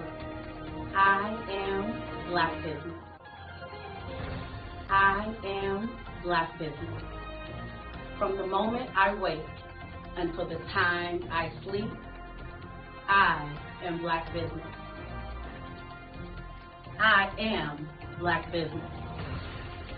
Are you Black Business? I am Black Business. Do you support Black businesses? I support Black business because I am Black business. Black Business Expo, one of the largest business showcases in the history of Black America in North Carolina. Sign up today at www.blackbusinessexpousa.com or call 919-380-9090. I am Black business. I am Black business. From the moment I wake until the time I sleep, I am Black business. I am Black business. Are you Black business? I am Black business. Do you support Black businesses? I support Black business because I am Black business. Black Business Expo, one of the largest business showcases in the history of Black America in North Carolina. Sign up today at www.blackbusinessexpousa.com or call 919-380-9090. Join Dr. Eric Kelly III and a host of phenomenal speakers from all around the globe for this 7-day virtual event that you don't want to miss. The mission of the Black Business Expo is to raise scholarship money from kids all the way from high school all the way from college. The Black Business Olympics is one of the largest Black business showcases in the world. It is an opportunity for businesses and companies to showcase their businesses globally. We are going to be giving away laptops up to $5,000 away to students. Again, I'm Olivia Appleberry, the founder of 2 Cents Finance and one of the speakers for the expo. I am so excited to see you there. For more info, go to www.blackbusinessexpousa.com or call 919-308-9090 and hope to see you there. I am Black business. From the moment I wake until the time I sleep. Yes, I am Black business. I am Black business. Tell me, are you Black business? I am Black business. Do you support Black businesses? Listen, I support Black business because I am Black business. Black Business Expo, one of the largest business showcases in the history of Black business in the world.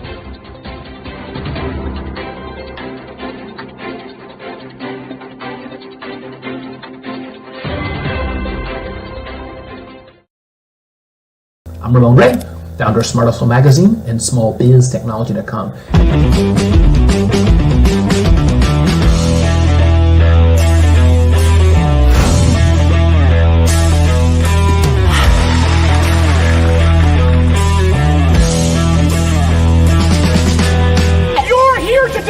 To celebrate small business success. Stand up on your feet. You rocked the house. Hey, thank you. It was amazing. Didn't we learn? For me, success comes from failure. One thing not to do is shake somebody's hand like this.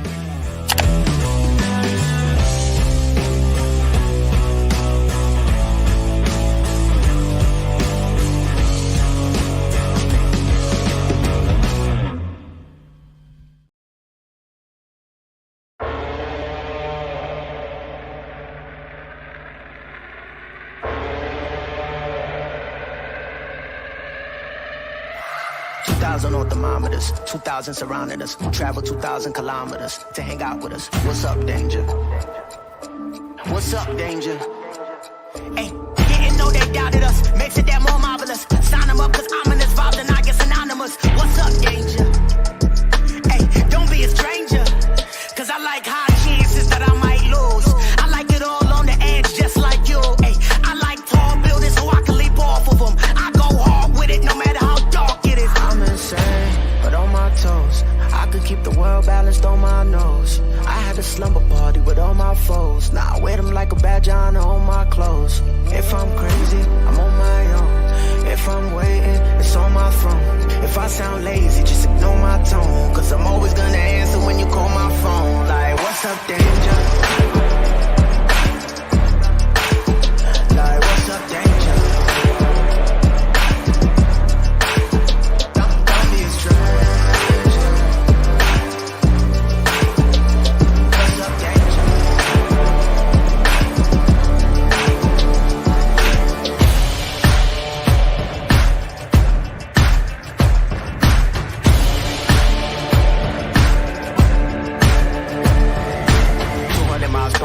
Blindfold on.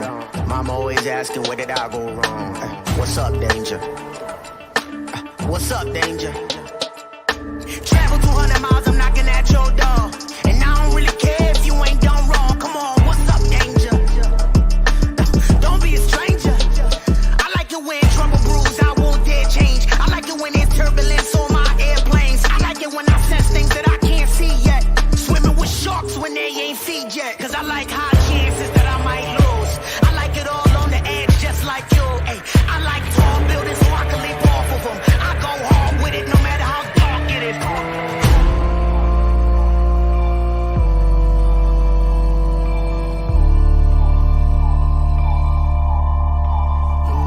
If I'm crazy, I'm on my own.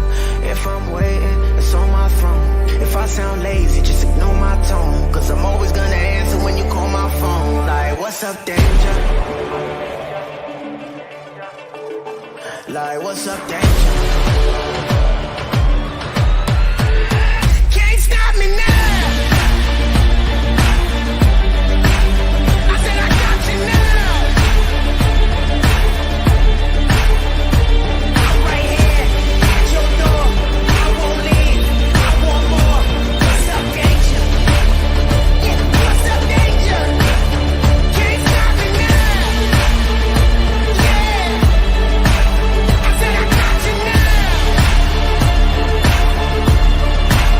Come on, what's up, danger? Come on, I said what's up, danger?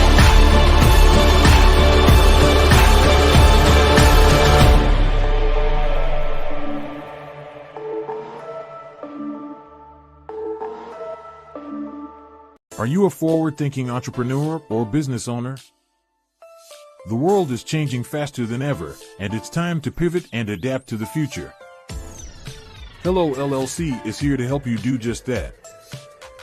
Hello stands for helping enterprises leverage leading-edge optimizations. Our innovative solutions can streamline operations, reduce overhead costs, and give you a competitive edge in a market projected to reach $5 trillion by 2030. By pivoting to the metaverse, businesses can tap into a rapidly growing market that is projected to be a significant part of daily life for 25% of Americans by 2026. As a full digital metaverse agency, the Hello LLC can help you create custom solutions to streamline operations, increase productivity, reduce costs, and drive brand recognition. Why should you pivot to the metaverse with the Hello LLC? By leveraging cutting-edge technology, you can provide immersive experiences for your customers, expand your global reach, and unlock new revenue streams. Contact us today to make the pivot.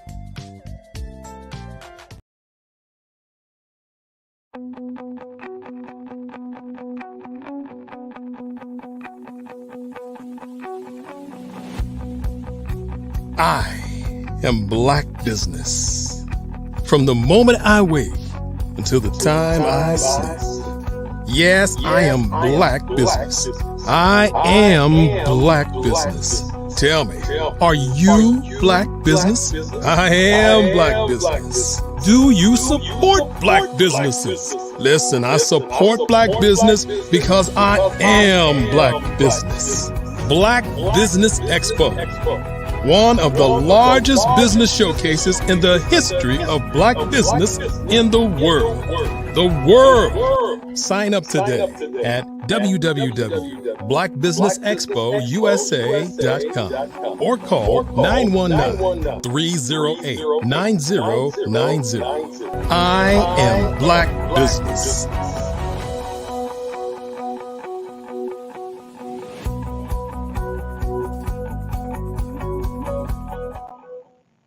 Good afternoon, business owners, entrepreneurs, thought leaders, and corporations. Welcome to the Black Business Network. My name is Helen Hicks. I am your business moderator for this afternoon on the Black Business Network. The Black Business Network is a 24-hour business network showcasing Black businesses, business owners, entrepreneurs, and thought leaders worldwide. We have speakers from North Carolina, London, Singapore, Africa, Japan, and cities all over the United States. The Black Business Network is a global community sharing its business knowledge to empower, inspire, and educate businesses about business. Our next speaker is Ramona Rogers of RLR Media Group, LLC. Ramona Rogers is a serial entrepreneur who has over 20 years of C-suite level management and is now a VIP inaugural keynote speaker for a new organization called Jane Talks. She is also a Toastmasters certified speaker, thought leader, mentor, coach of women, author, radio and television broadcaster with the Glory Network and Exposure TV Network, and trades currency, as well as being a mother of 4, one of which includes a sergeant aviation specialist and a grandmother of 2. I present to you Ramona Rogers.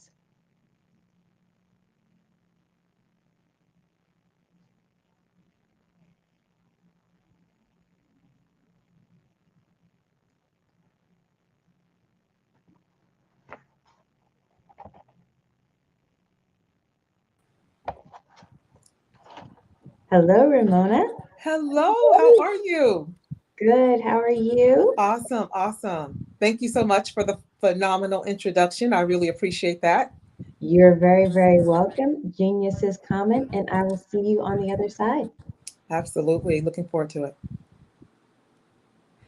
Good afternoon, good morning, and good evening, wherever you are in the world.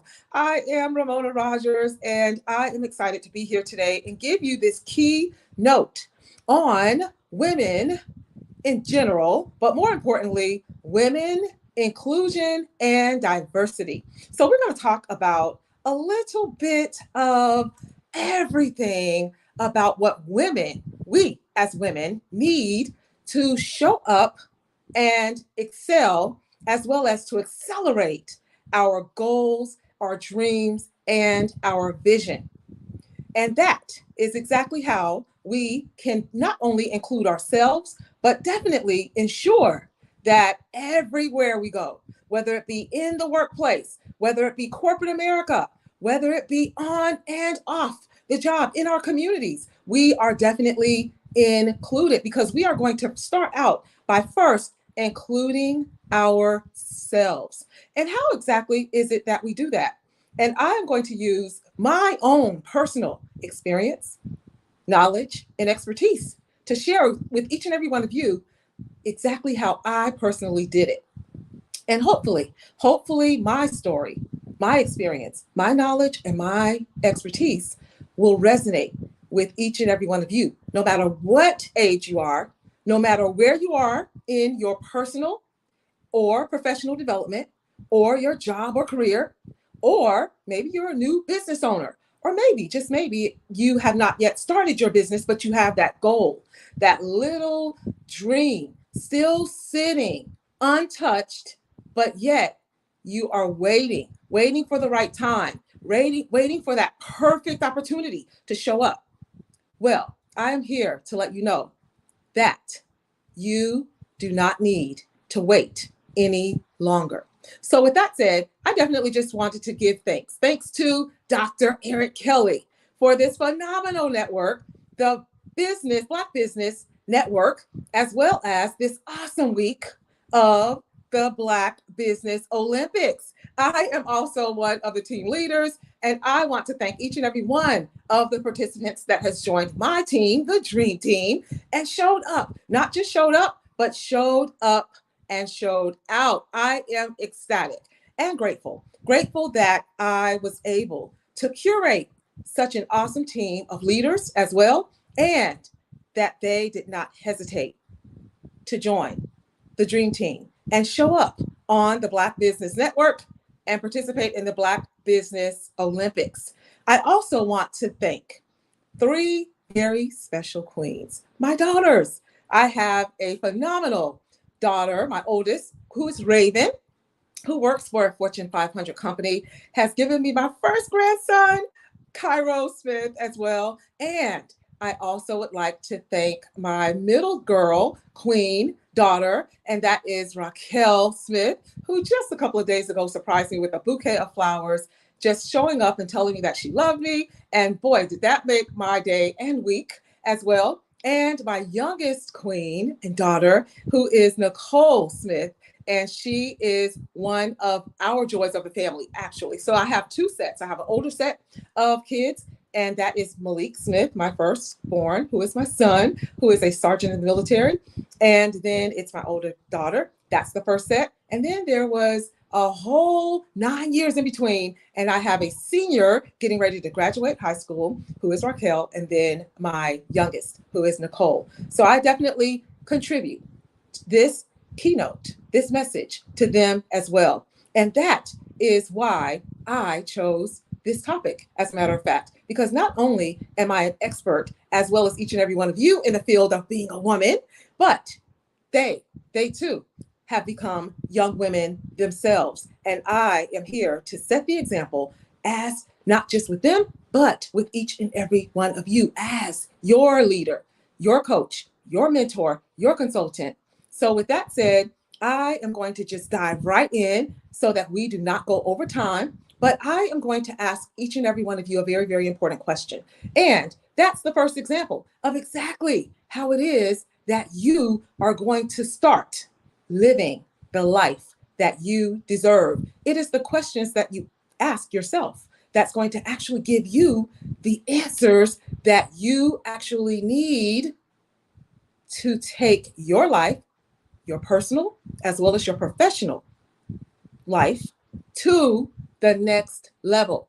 So, who is it that you are becoming? Who is it that you are becoming? Each and every day, that is exactly where our focus should be. Who is it that we are becoming? So, with that said, let me just tell you just a little bit about who I am and how I became the person that I am today, that landed here in this keynote on the Black Business Network, speaking to each and every one of you, wherever you are in the world, sharing with you exactly how you can do and achieve exactly what I have up to this point so far. And let me tell you this, I am just getting started.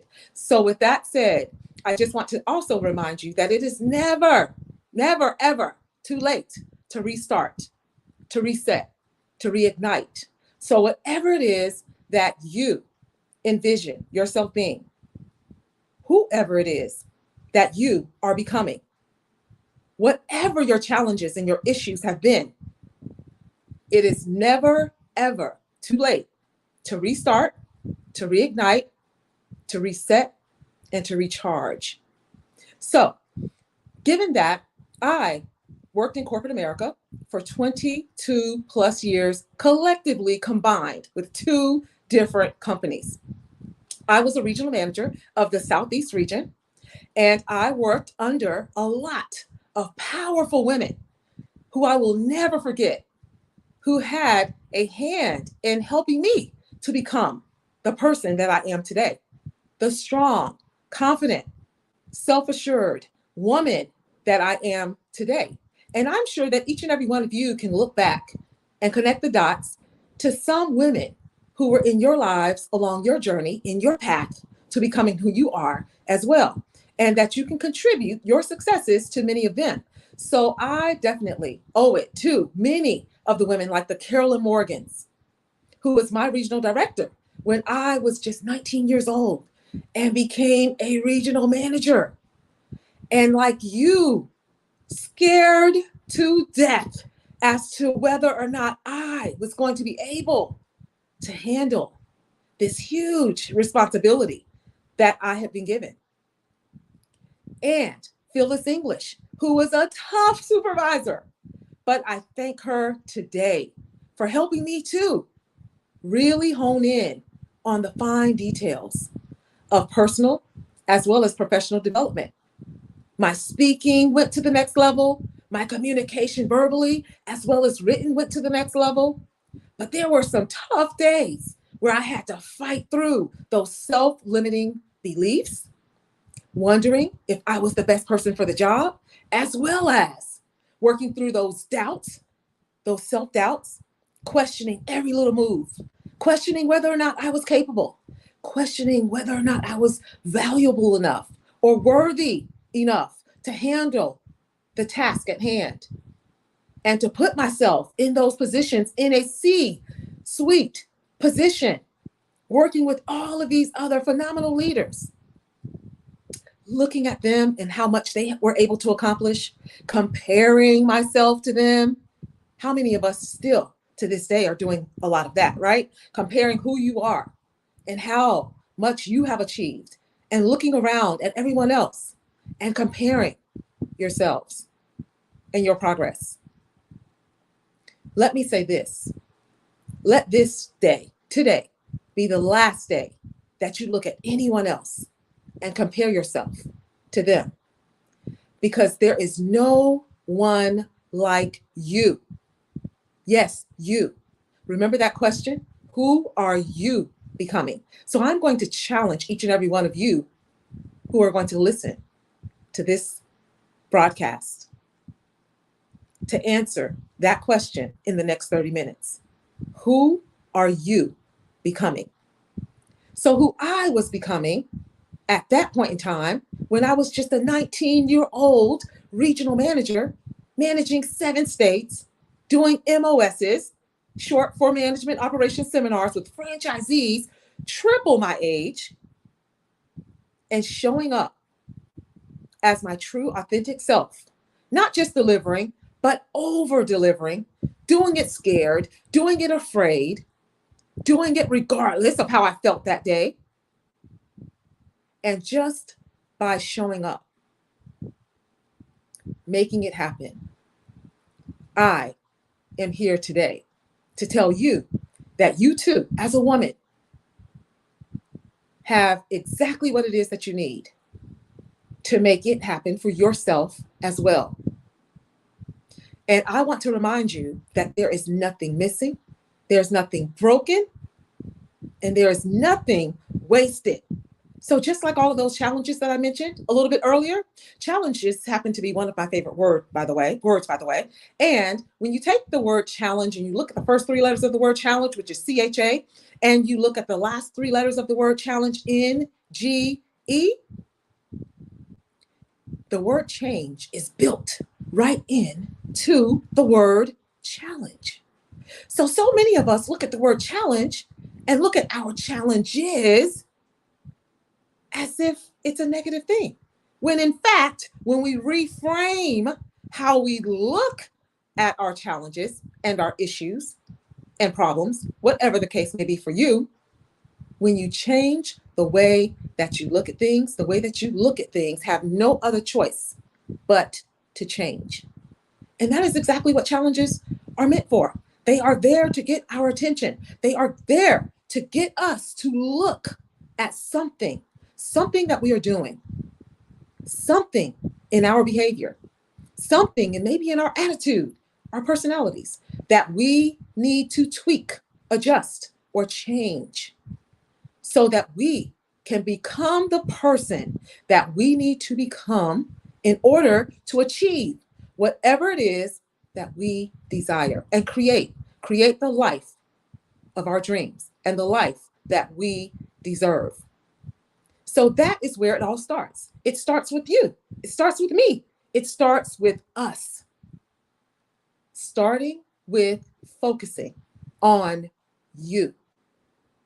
Because once you show up for yourself, standing in your power, standing in your true, authentic self, showing up just as who you were meant to be, unapologetically, and you do what it is that only you can do, you are the original. And guess what? Because you are the original, there is not a copy that can replace the original. You are replaceable. And maybe you've never heard that before. Maybe nobody has ever told you that you are an original and the copy will never replace the original. So with that said, going back, circling back to me, that little 19-year-old young lady, becoming a regional manager and working my way up with this company from a CSR, short for customer service representative, one of my very first jobs at 15 years old, just like Oprah Winfrey. Thankful, grateful that I started that early, recognizing the value of money, recognizing how hard all of those women before me worked to get to where they are. And each and every one of us, too, are standing on the shoulders of giants. Maybe it's your mother that you watched work like crazy, start a business, and was successful as an entrepreneur or a business owner like me. Maybe it's you watched your grandmother stand beside her husband, starting a business, being the backbone, while she supported him in his journey of becoming a successful business owner, taking care of the family, being the taxi, the cook, the maid, being all of it, while you still took care of yourself and did what you had to do to achieve your goals and make sure that everything for everybody else was going well. But I'm here to tell you that today, starting today, if that's you, if you have been one of those people who have only made sure that everyone else was included and put your dreams and your goals and your visions on the back burner, then today is your day. Today is the time that you are now going to put you at the front and center of your life. It is on you to get you where you want to be. Your goals, your dreams, your vision is important. It's vital. And when you can show up and achieve all of your goals and your visions, then that is when you are now walking in your true purpose and empowering yourself to show up for all of those people who you specifically, your gift was meant to serve. Yes, your gift, and every single one of us have one. And don't let anyone tell you that you don't have a gift. Every single one of us was born with a gift, but it's just a matter of making a decision to find out what that gift is. And typically, your gift is not just going to be for you. Your gift that you were born with and given is for others. It's to help a unique set of individuals, your people, your tribe, your community were uniquely chosen for you to serve. When you can show up in your true, authentic self and serve your people, your community, your tribe, you have now just discovered exactly what it looks like. Women inclusion in business looks like. And it starts with each and every one of you. It starts with me as well, which is why I showed up today. It's also why I created my own Preneur Queen Club. My Preneur Queen Club was created exactly with each and every one of you in mind. Doesn't matter if you haven't started a business yet. Doesn't matter if you are a stay-at-home mother.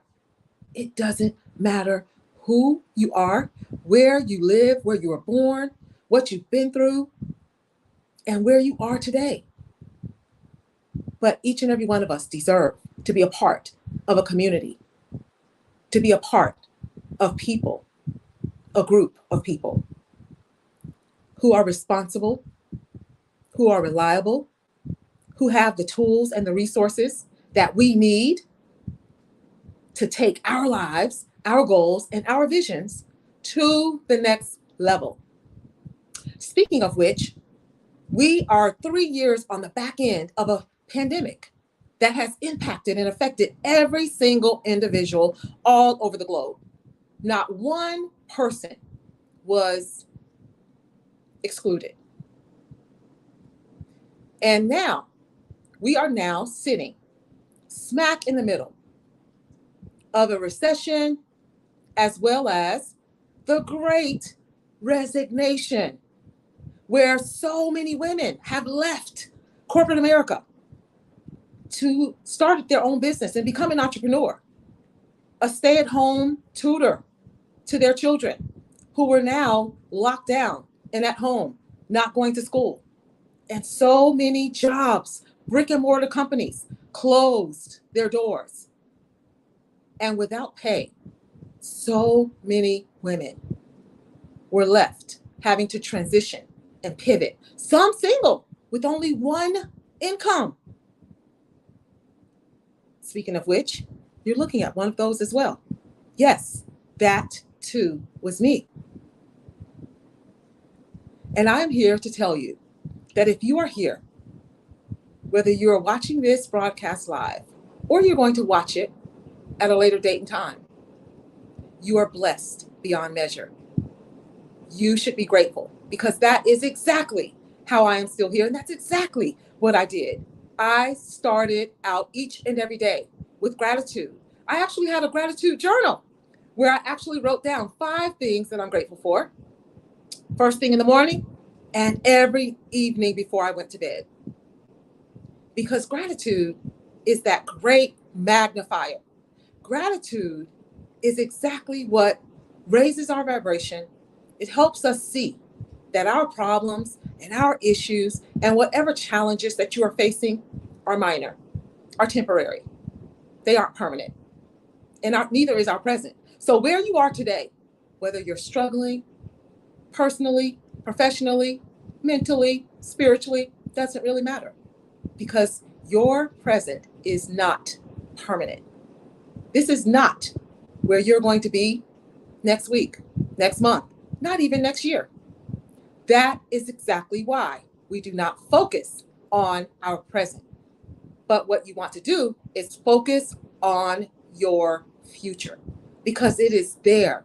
It is there where the magic is going to happen. It is there where you are now going to impact and change the lives of all of those people that you and only you were called to serve. So with that said, I am going to now step into the 4 W's. The 4 W's is exactly the process that I used to achieve everything that I have been able to achieve. And I just touched the surface of everything that I've been able to achieve because today is not about me. Today is about you. Today is about us. Today is about women all over the world. So what I started out with each and every day, first, gratitude. Then my what. What am I becoming? What is it that I want? What is it that I want with this one opportunity, this one life that I have? What am I going to become? That was the first question that I answered. What is your passion? And every single one of us have one. Every single one of us have something that only we do the way that we do it. What is your passion? Whatever it is, by the way, many of you may not have even started asking yourself the question. Maybe many of you have asked the question and you really haven't discovered it yet. So what is your passion, and how do I find out what that passion is? What is it that you do that no one else can do like you? And when you do it, it doesn't really feel like work. It doesn't take a lot of effort. And it fulfills you. It makes you feel better, lighter. It elevates you. It empowers you. It inspires you. It motivates you. That is your passion. Anything that feels outside of inspiration and motivating and empowering may very well not necessarily be something that you want to continue doing for the rest of your life. So that is what I started with. My what? What am I good at? What do I want out of this life that I have, that only I am responsible for? What can I do to take full 110% ownership of me and my life? That is where I would start. What are you becoming? And then next is who. Who is it that has exactly what it is that I need? Who is it that has also achieved what it is that I want to achieve? Who is it that I need to connect with and collaborate with? Speaking of which, collaboration, let's talk about that a little bit. Collaboration is the new domination. Collaboration is precisely what 2023 and beyond is going to be all about. So gone are the days of competition. By the way, whoever built that business model really didn't understand business fully. Because when you think of competition, it comes from a mindset of scarcity. It comes from a mindset of, I need someone else to lose in order for me to win. And absolutely not. Why? Why can it not be a win-win for everyone? And that is what collaboration is all about. It's about connecting to individuals who not only have what it is that you need or want, but you also have something that they can gain value from as well, so that everyone wins. So it's the win-win that we are looking for and that we are getting and gaining when we collaborate, because we can go much farther together than we ever can individually, separated and apart. And that is exactly the difference between competition versus collaboration. So again, collaboration is the new domination. And then why? What is your why? That was the next thing that I identified. Why? Why do I want to become whoever and whatever it is that I want to become? Why is it that I want to become an entrepreneur? Why do I want to leave the golden handcuffs of corporate America, which is exactly what I did on December 17, 2019, to be exactly where I was supposed to be, where I was called to be exactly who I was called to become. So what? Who? And why? What is your why? My why, the reason why I chose to leave the golden handcuffs of corporate America and become an entrepreneur, to take my speaking career to the next level, to also start Preneur Queen Club, an ecosystem for women, entrepreneurs and business owners, or just women who even want or wish or dream to become whatever it is that they want to become, to have a community, to be a part of a movement, to grow and elevate with the elite, with other like-minded individuals that have exactly where, to have been exactly where they want to go, and to have created exactly what they too are dreaming and wishing that they too can create, and who have become exactly what they too are dreaming and wishing that they can become. And I'm here to tell you that yes, yes, and yes, You can do anything that you actually set out to do. And you can connect and collaborate with all of those people who have done it and are still doing it at the level that you too deserve to do it. And your why can be just as strong as my why, which is to break those generational curses and to create generational wealth for not just my kids, but their kids and their kids' kids and their kids' kids and their kids' kids.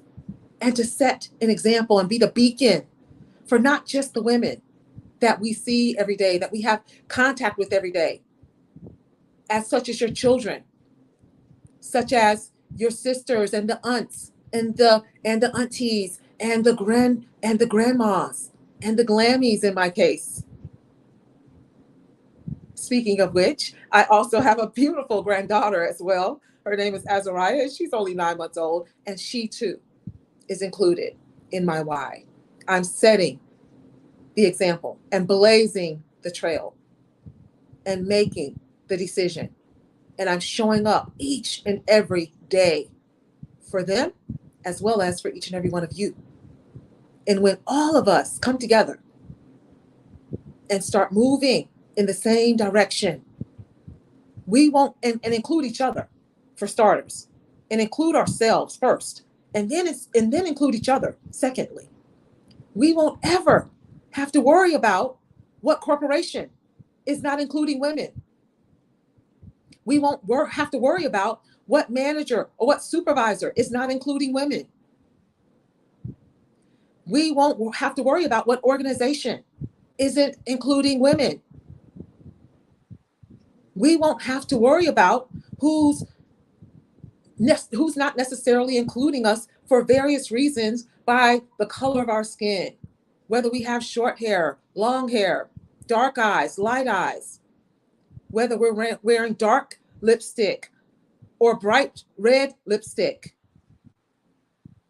We must start with us, women, coming together, collaborating, connecting,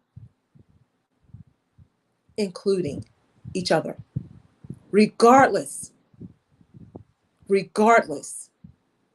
of where we come from, how much we've accomplished, where we're going, where we've been, what we've been through.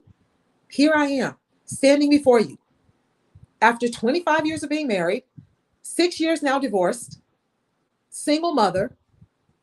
And if I could have told you that I too experience many of the same things that each and every one of you experience, the fear, the self-limiting beliefs, the doubt, wondering, how am I going to get it all, put it back together? And let me tell you this, I followed the exact same blueprint that I'm giving you right now. I found my why.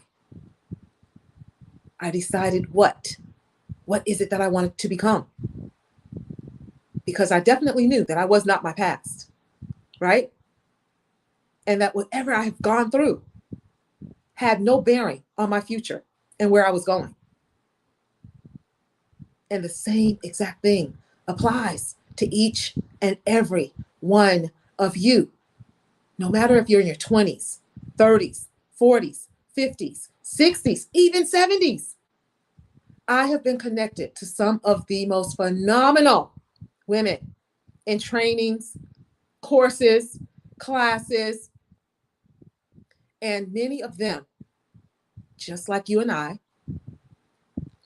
dealt with self-limiting beliefs, doubts, and had to break those old behaviors, habits that wasn't serving us, and reprogram our thought process, reprogram how we speak about ourselves and to ourselves, and not tolerate anyone that does not celebrate us. And definitely do not tolerate anyone that does not agree with who you are becoming and accept you exactly as you are, because you are valuable, you're worthy, You're more than enough. And again, I want to remind you, there is never anything broken. There's never anything missing. And there's never anything wasted. So everything that you have been through in your life, in the past, guess what?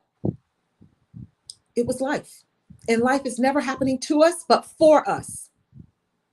And why keep focusing on the past anyway? Because that's not where we're going.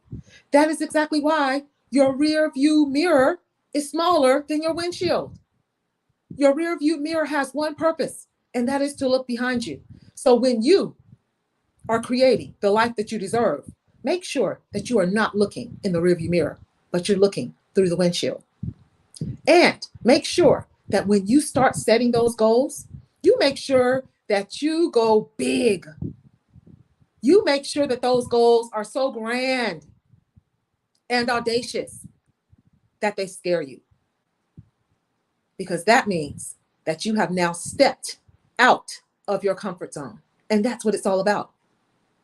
Your comfort zone is your broke zone. And broke doesn't necessarily have to mean financially. Broke could mean mentally. Broke could mean spiritually. So, with that said, those goals should be so big that they scare you. And not only that, there's a lot of people I've noticed, they have just said what they wanted to do, said their goals out loud, right? But there's something that happens when you put them on paper. There's another level of commitment that happens when you not just speak them, but you also write them down. So along with that gratitude that I write every morning and every evening, guess what else I write? Goals. Your goals should be also revisited, rewritten every single morning and every single night. That is what's going to give your mind a focus. Goals are like a GPS to your mind. You can say where you're going all day. What if you just put the name of the destination inside of the GPS, but you never put the address?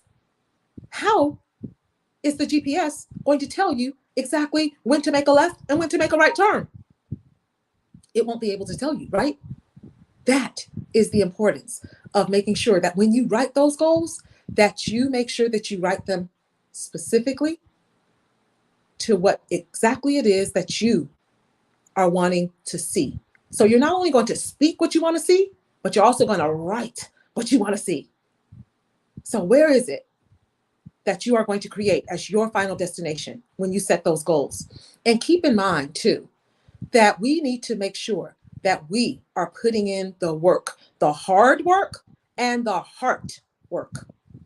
Let me repeat that. We want to make sure that when we are starting to write those goals and design the life that we deserve, that we are doing the hard work as well as the heart work. Because that is where you are really going to start seeing major breakthroughs and making major progress. And let's also make sure that we're keeping that win-win mentality. And the win is an acronym. The W in win is willing. You have to be willing to do what others won't or don't.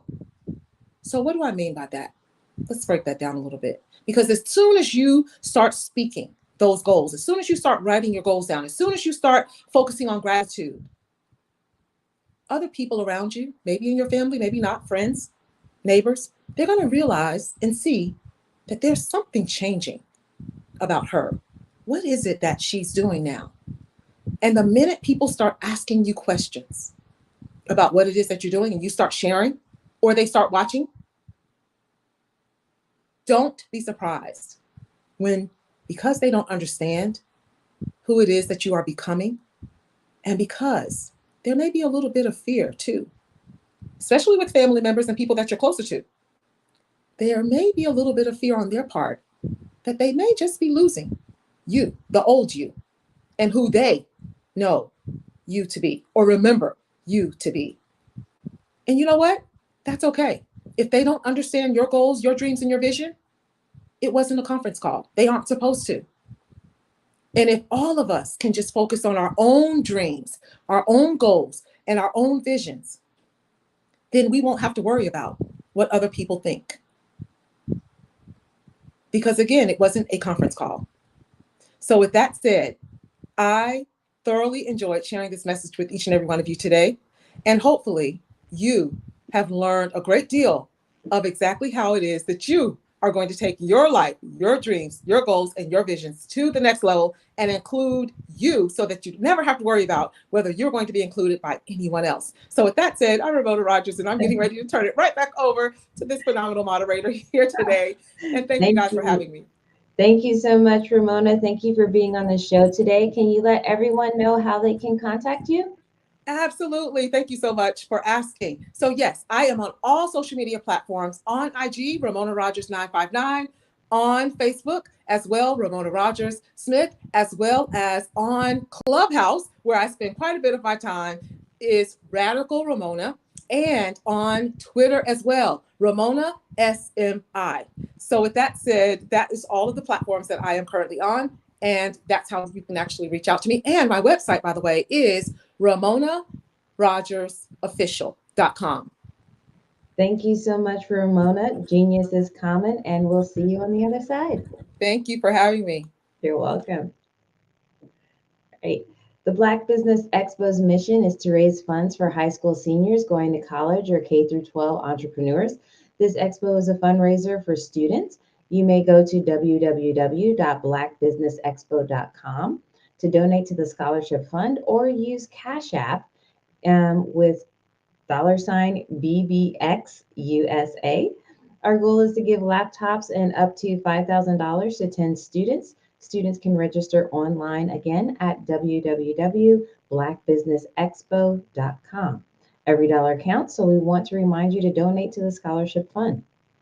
We'd also like to take a moment to thank our Black Business Expo USA sponsors for the month of April 2023, NC100, Moody Capital Partners, Suede Soul, Lotus Reach Coaching and Training, Carolina, Virginia Minority Supplier Development Council, Step Management, Barbara H. Smith, LLC, Margie McLean Foundation, Genius is Common, Earth Essentials, Mullane Shaney Global, Executive Women's Success Institute, The Quality Coaching Company, Superwoman Business Services, Creative Force Studios, Lee Entertainment, Artistic App Design, Black Business Expo USA.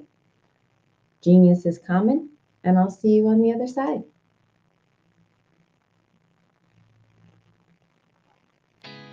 Did you know women represent just 3% of Fortune 500 CEOs and less than 15% of corporate executives at top companies worldwide? Have you wondered what the secrets are to getting into the top ranks, whether in the private or public sector? Do you want to figure out how to stop being held back in your career or passed over for promotion? Then you're in the right place. Hi, I'm Dr. Madeline Ann Lewis, President and CEO of the Executive Women's Success Institute. I have decades of experience in the military, the federal government, and corporate America, and my mission is to help women succeed and tap into their full potential. I want to reach 1 million plus women around the world to become the leaders they are meant to be. So if you want to move into a management or executive level position, or maybe you are a female veteran transitioning out of the military into business entrepreneurship, then reach out to the Executive Women's Success Institute at 301-693-3284. Let us get you on the fast track to success.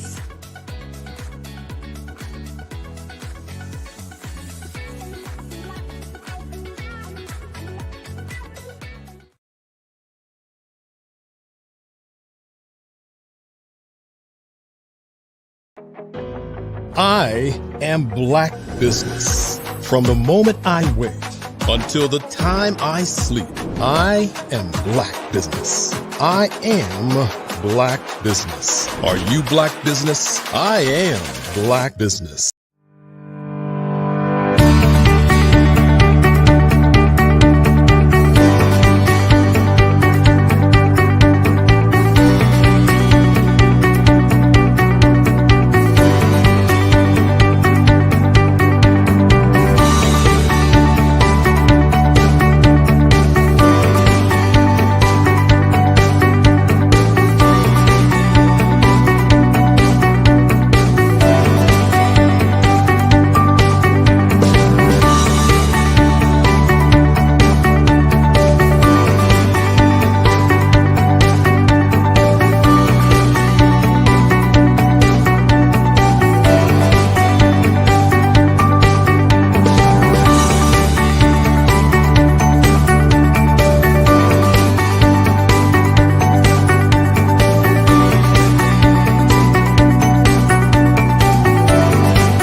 La connexion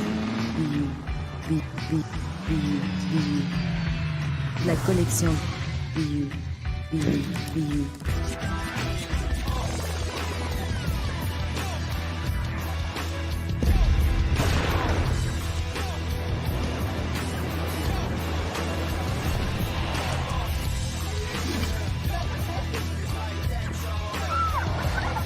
In a world obsessed with the cult of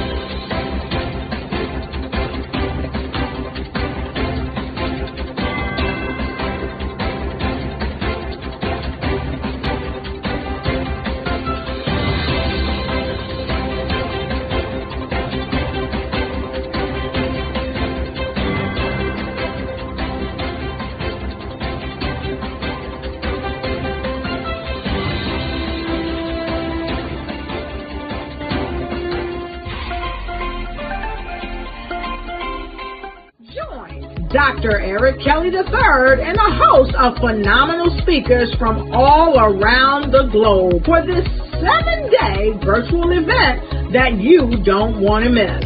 The mission of the Black Business Expo is to raise scholarship money from kids all the way from high school all the way from college. The Black Business Olympics is one of the largest Black business showcases in the world. It is an opportunity for businesses and companies to showcase their businesses globally. We are going to be giving away laptops up to $5,000 away to students. Again, I'm Olivia Appleberry, the founder of 2 Cents Finance and one of the speakers for the expo. I am so excited to see you there. For more info, go to www.blackbusinessexpousa.com or call 919-308-9090 and hope to see you there.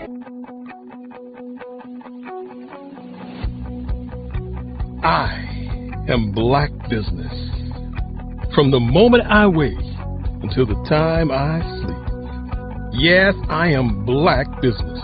I am Black business. Tell me, are you Black business? I am Black business.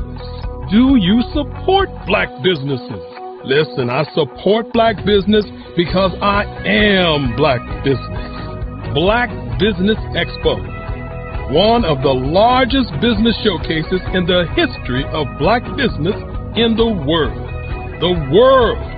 Sign up today at www.blackbusinessexpousa.com or call 919-308-9090. I am Black business. I am Black business. From the moment I wake until the time I sleep, I am Black business. I am Black business. Are you Black business? I am Black business. Do you support Black businesses? I support Black business because I am Black business. Black Business Expo, one of the largest business showcases in the history of Black America in North Carolina. Sign up today at www.blackbusinessexpousa.com or call 919-380-9090. I am Black Business. I am Black Business. From the moment I wake until the time I sleep, I am Black Business. I am Black Business. Are you Black Business? I am Black Business. Do you support Black businesses? I support Black business because I am Black Business.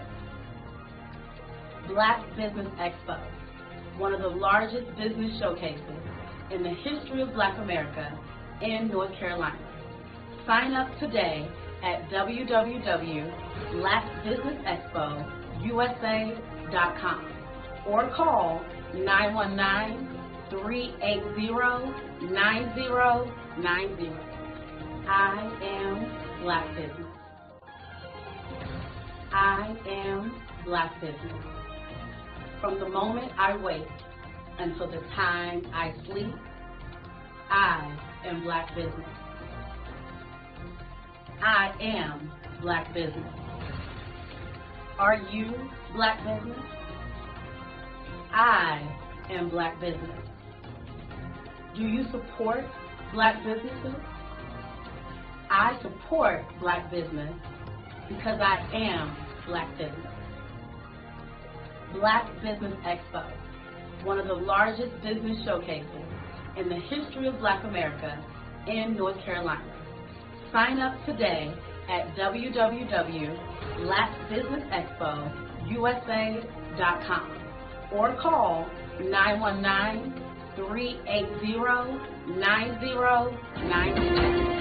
I am Black Business. Join Dr. Eric Kelly III and a host of phenomenal speakers from all around the globe for this 7-day virtual event that you don't want to miss.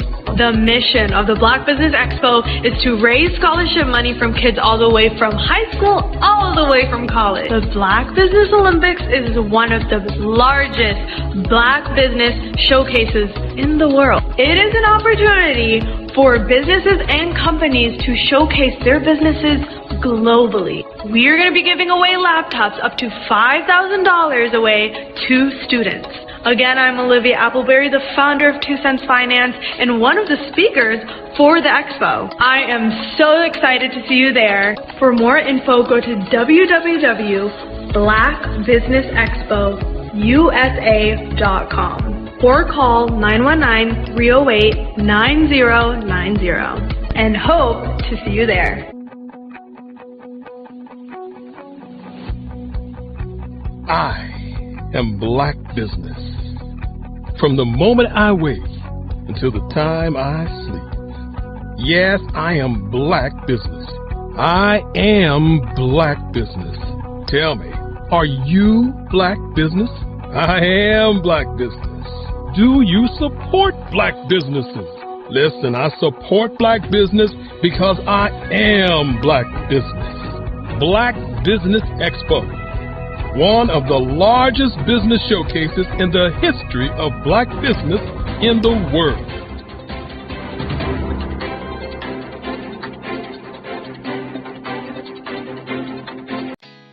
Did you know women represent just 3% of Fortune 500 CEOs and less than 15% of corporate executives at top companies worldwide?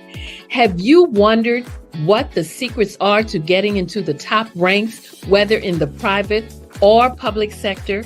Do you want to figure out how to stop being held back in your career or passed over for promotion? Then you're in the right place. Hi, I'm Dr. Madeline Ann Lewis, President and CEO of the Executive Women's Success Institute. I have decades of experience in the military, the federal government, and corporate America, and my mission is to help women succeed and tap into their full potential. I want to reach 1 million plus women around the world to become the leaders they are meant to be. So if you want to move into a management or executive level position, or maybe you are a female veteran transitioning out of the military into business entrepreneurship, then reach out to the Executive Women's Success Institute at 301-693-3284. Let us get you on the fast track to success.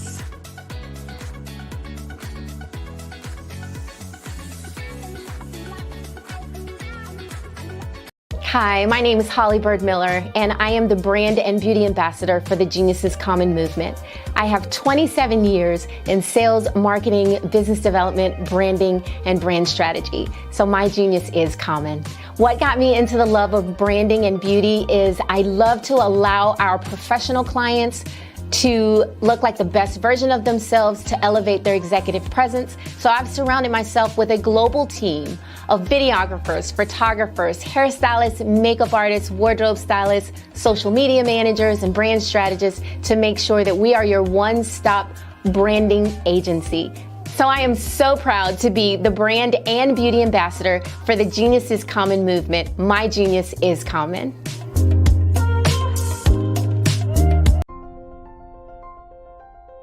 What if you could build your own city? A place where every child can find nurturing people to help them achieve their full potential. A place where every adult can access job training support. Where health education is abundant. Where social justice ruled the land. A place without limitations. Welcome. You have arrived at STEM City, USA. It is what every city should be.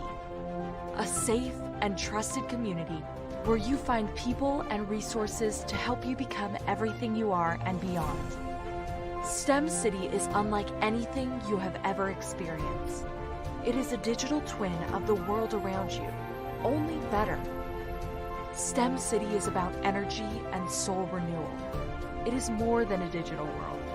You can almost feel the power of live cultural events, music, and theater. STEM City promises a better future for children with caring mentors and hands-on activities with dedicated tutors to support our youth. STEM City is your passport to a healthy lifestyle with weekly events addressing our community's many issues. STEM City is your financial well-being with helpful information on wealth management, career advancement, job training, and so much more. STEM City is the community you deserve. It is the city where your dreams can come true. STEM City USA, a place in the sky that is accessible to all who reach for the stars.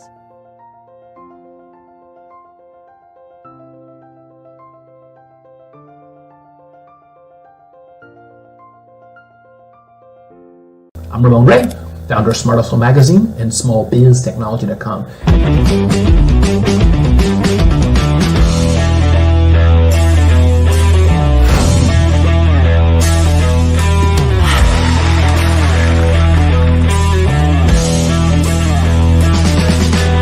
You're here today to celebrate small business success. Stand up on your feet. You rocked the house. It was amazing. Didn't we learn? For me, success comes from failure. One thing not to do is shake somebody's hand like this.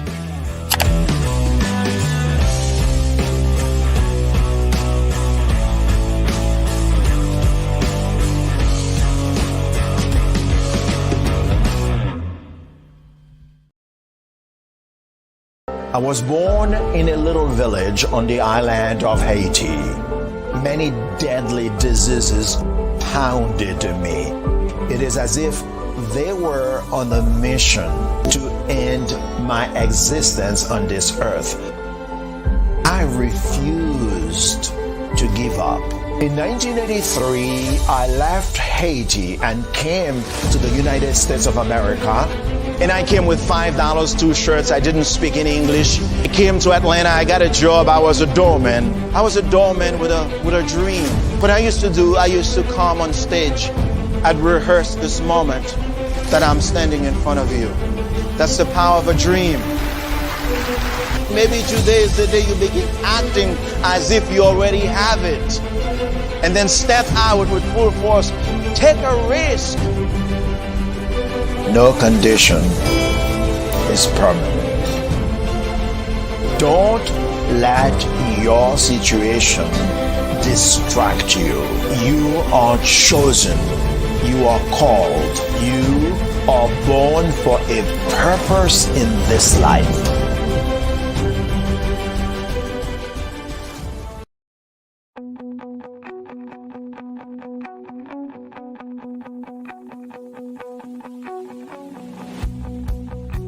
I am Black business.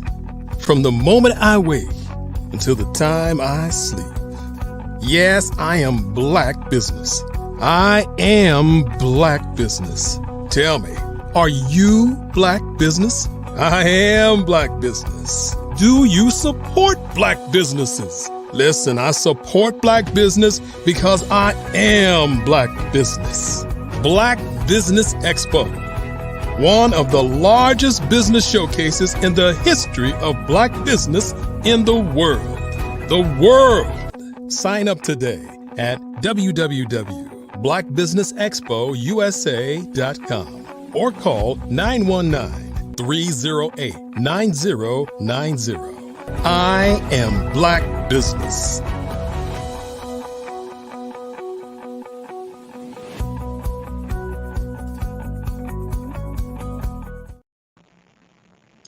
Good afternoon, business owners, entrepreneurs, thought leaders, and corporations.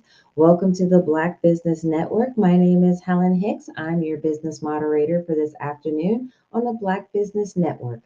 The Black Business Network is a 24-hour business network showcasing Black businesses, business owners, entrepreneurs, and thought leaders worldwide. We have speakers from North Carolina, London, Singapore, Africa, Japan, and cities all over the United States. The Black Business Network is a global community sharing its business knowledge to empower, inspire, and educate businesses about business. Our next speaker is Renee Godefroy of National Influencer Association. From grace to grace, Renee Godefroy's story is one of grit, perseverance, courage, and growth. He has risen from a small village in Haiti, buffeted by poverty, diseases, and hopelessness, to become one of the most respected international keynote speakers. If you're tired of red or wasting time creating social media videos that don't drive real business results, Renee Godefroy can help you stop chasing vanity metrics and start leveraging virtual or in-person stages to significantly grow your business. With his proven strategies, you'll learn how to effectively connect with your target audience and turn those connections into real revenue. I present to you Renee Godefroy.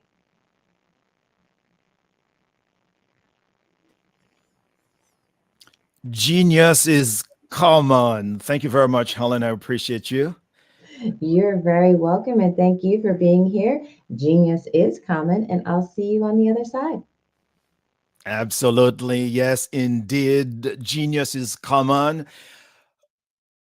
For all my life, I never really knew that genius was common. So the title of my presentation today is No Condition is Permanent. That is very appropriate for the theme, Genius is Common. The premise of this presentation today is very simple. If you have a smartphone, you have access to the internet connection then you can change your life, you can change your business, you can change everything about you, for your family. You can change your condition, because no condition is permanent. So there are 3 points that I want to cover today with you. The first one is, it's time to step out of obscurity. The second one is, it's time to mine, like a mining, mine your stories. And the third point is, dare to be consistent. Let's start with the first one. Step out of obscurity. What is obscurity? Obscurity, it's like you are in the dark. You are unknown.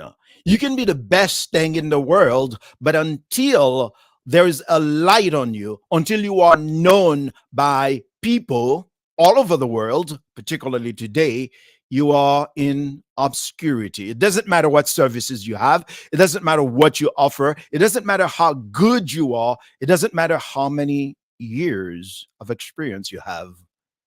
You are still in obscurity if people don't know about you. Because the more people that know about you, the faster you will succeed.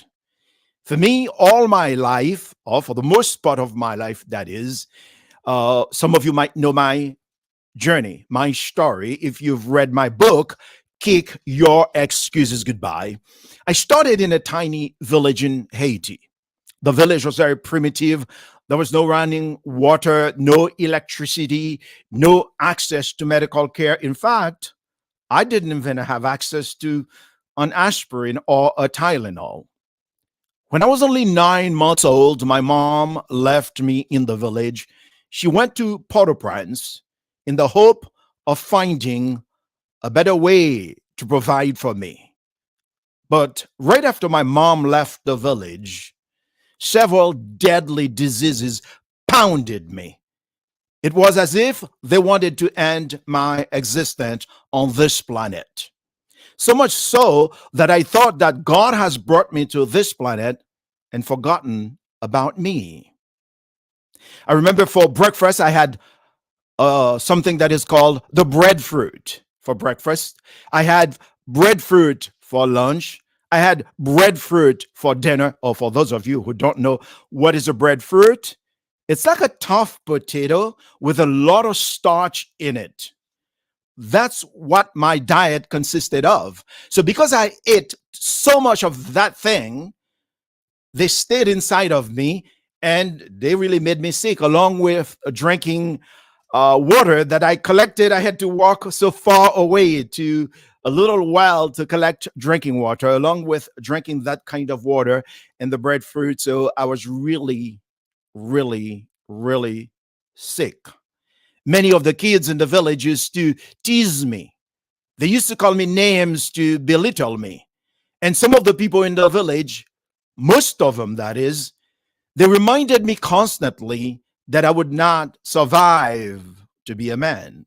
Because I remember when I was on the floor at the lady I was staying with, after my mom left me in the village to go to Port-au-Prince, I would stay on the floor during the day fending flies off my face. And at night, it was the mosquitoes. Life was unbearable for me. Most of the people wrote me off. Here's what I want to say to you here as we are talking about stepping out of obscurity so that you can find the opportunities that exist for you. Some people will write you off. Some will play God in your life. They will try to predict your future, but they are not God. As long as you are here on this planet, it really doesn't matter how old you are. It really doesn't matter where you're from. Your destiny is not written by a human being.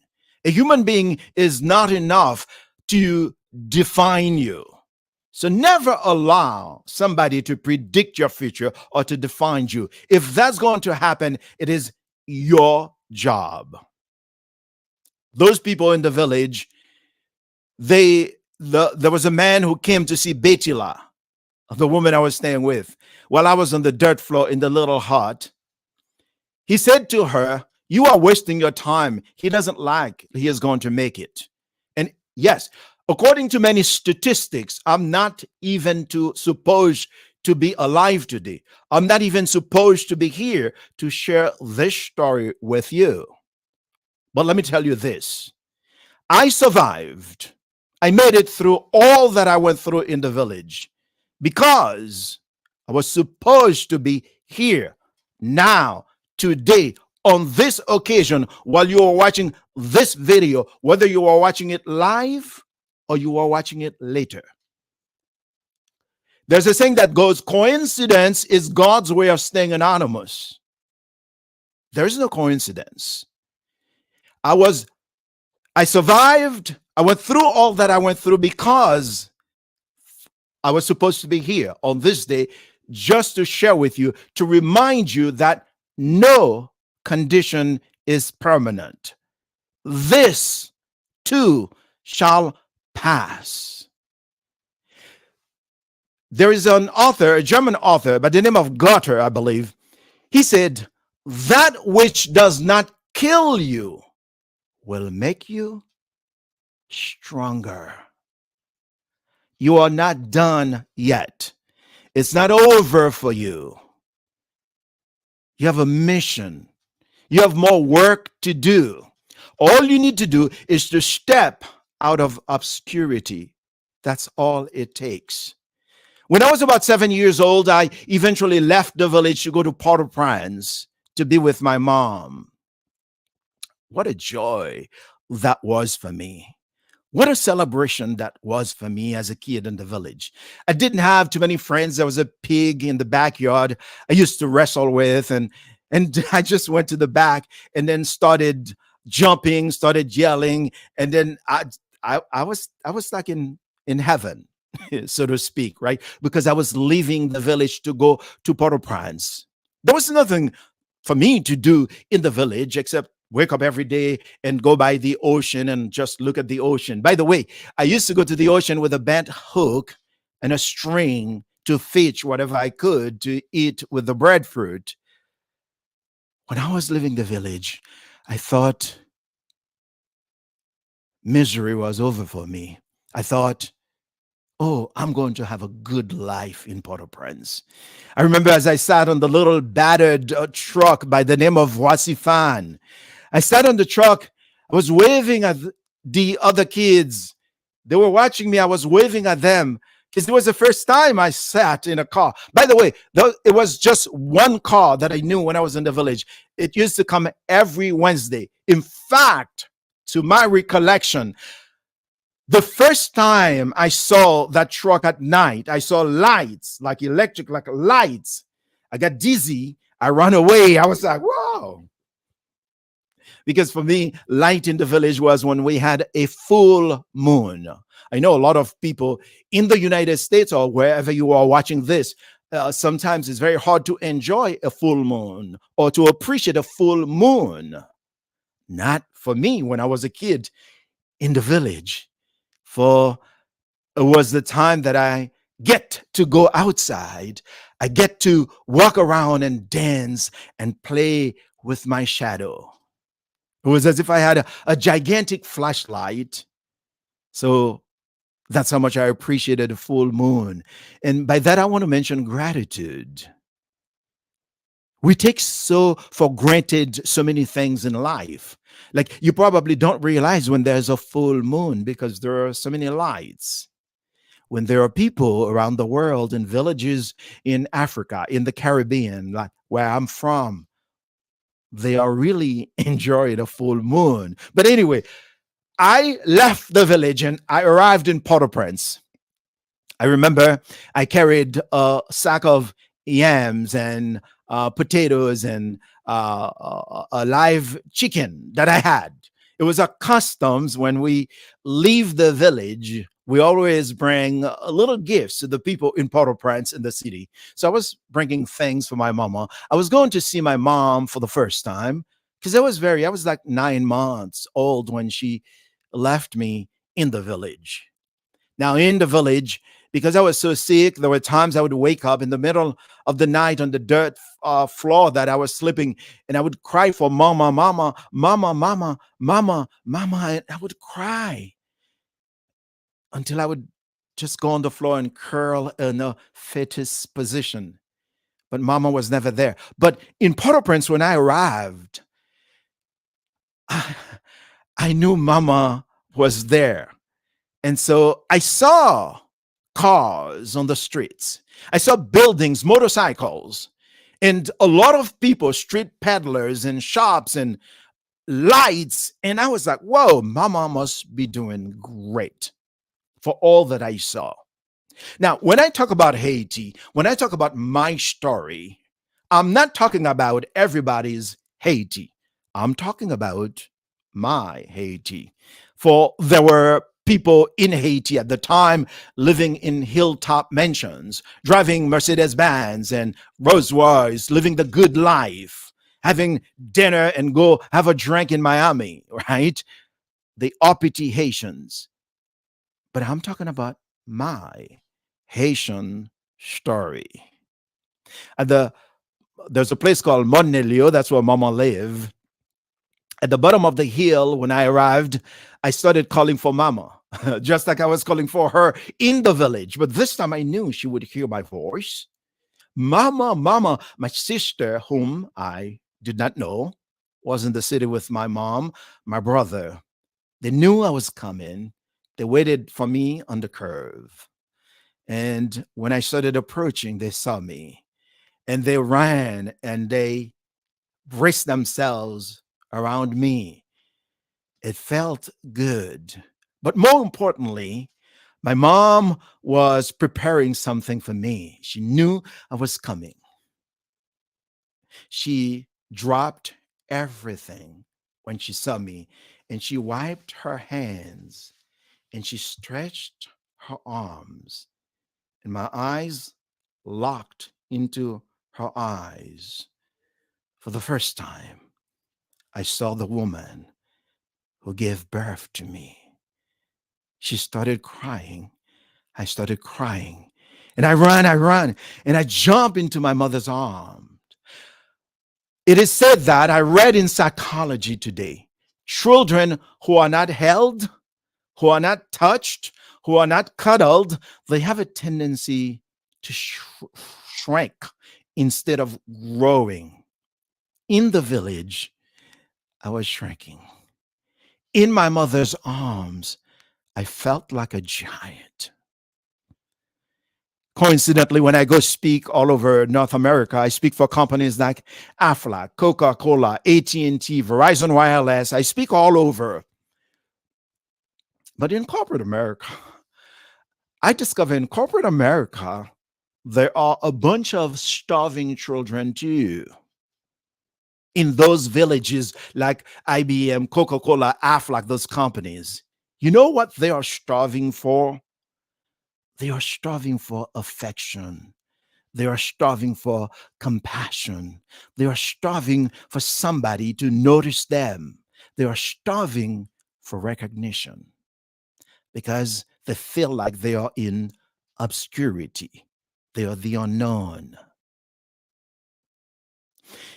In Port-au-Prince,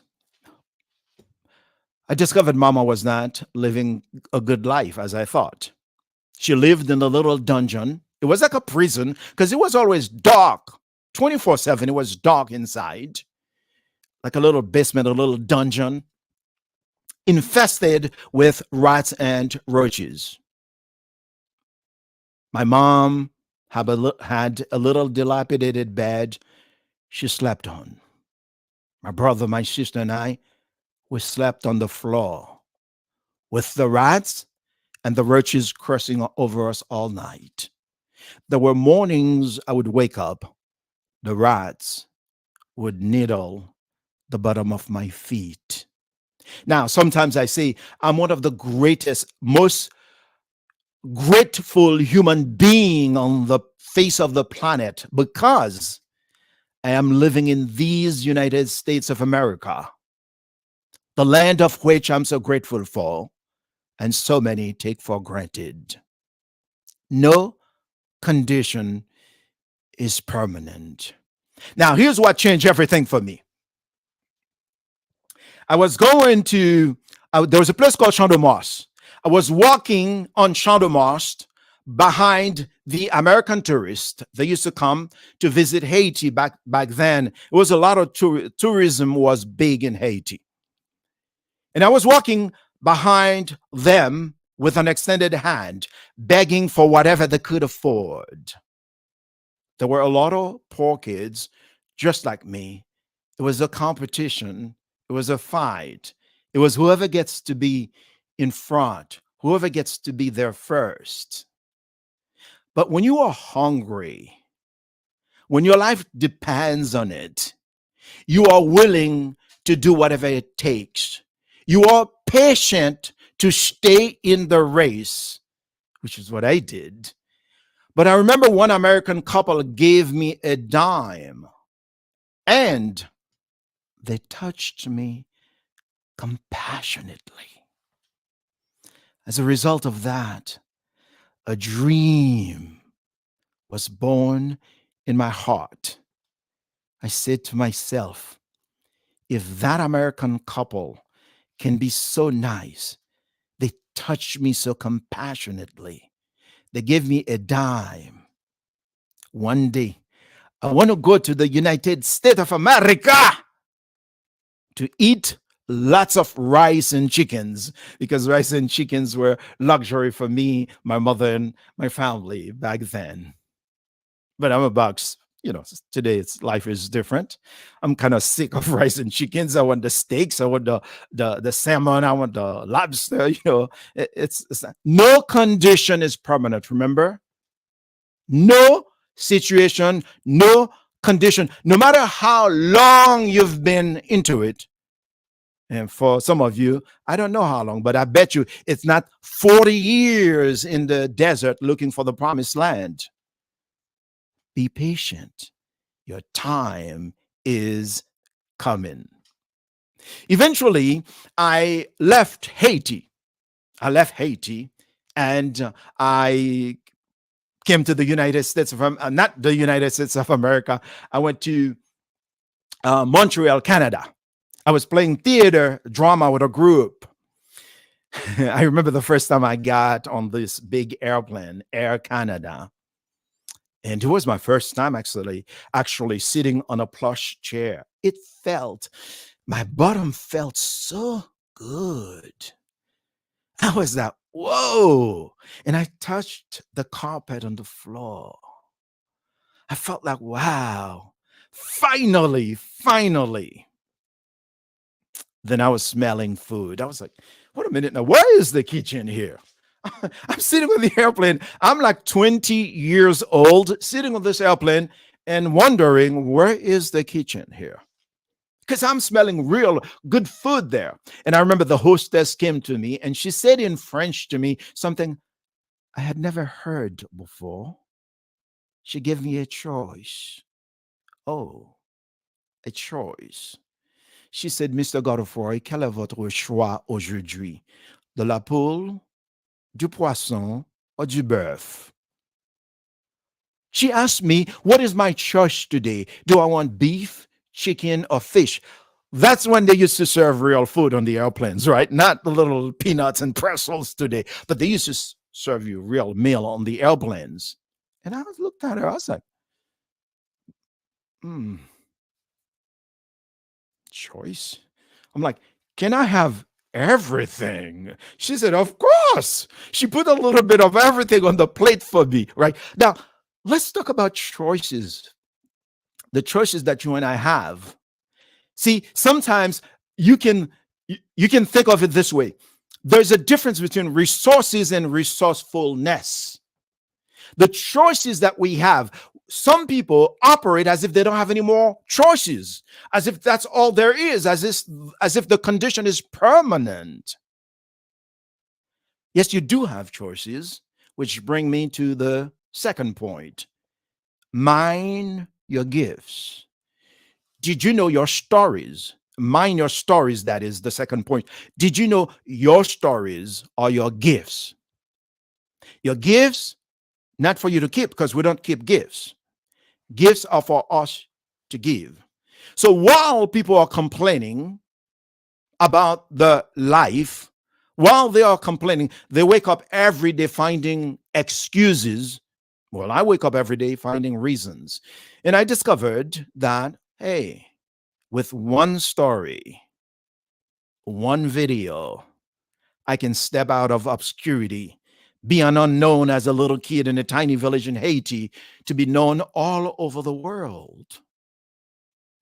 Did you know your stories are therapeutic for other people? Did you also know something in marketing? It is called the moving parade. Everything that you went through in your life when you were 20, when you were 30, or 21 or 22, whatever. Right now, as I'm speaking to you, there is somebody who's going through what you went through. And you went through it, and you found a way, almost miraculously. Do you remember that song that says, "Sometime, Lord, I wonder how did I get over it?" That song, right? And you look back, you wonder, how did you get over it? It's because genius is common. Genius is inside of you. You may not be conscious of it, you may not be aware of it, but that genius inside of you is how you got over it. But guess what? That one story is your gift for humanity, because there are millions of people right now who are going through exactly what you went through, and they think that the condition is permanent. They cannot have the insight to realize that genius is common. Genius is inside of them. It is you, your story, that's going to help them see that. In other words, they are in obscurity. Your story is a spotlight that's going to come in and say, hey, your condition is, no condition is permanent. I went through this. You can get through this too. And the moment that happens, they connect with you at a higher level. Now, I see a lot of social media, especially there's a place called the Clubhouse, and people are talking. We are connecting through our resumes. Real connection doesn't happen this way. Real connection happens when we share our stories, and then they see themselves in our stories. Hey, did you know, by the way, right now, if I make sense to you, by the way, I am not teaching, I am not sharing anything new. I am only reminding you what you already know, because genius is common. Genius is inside of you. I am simply reminding you of that genius. I am a mirror right now reflecting you to you. So if you say, oh, this guy is a great speaker, well, it is the great speaker inside of you that sees the great speaker in me. Otherwise, it would not be possible for you to see that I'm a great speaker. Whatever I've done, whatever anybody has done, whatever genius that they unleash to be who they are, you already have that too. Well, check this out. Your story or your stories, when you share them, you give other people the permission to share their stories, or you give people the permission to accept what is and move on instead of feeling stuck. Instead of feeling like they are on a treadmill running really fast, they do a lot of things, but they are not making much progress. Is because somehow they don't realize the genius that is within them. Because if they could, they would try more ways to get out of this situation. They would try more things. They would really go out of the way. I remember I was in a conversation with a friend who was talking to me. By the way, in a conversation with people, they try to enroll you in the story, which is the story of why they are stuck, why there'll never be anything. They're trying to enroll you in that particular story.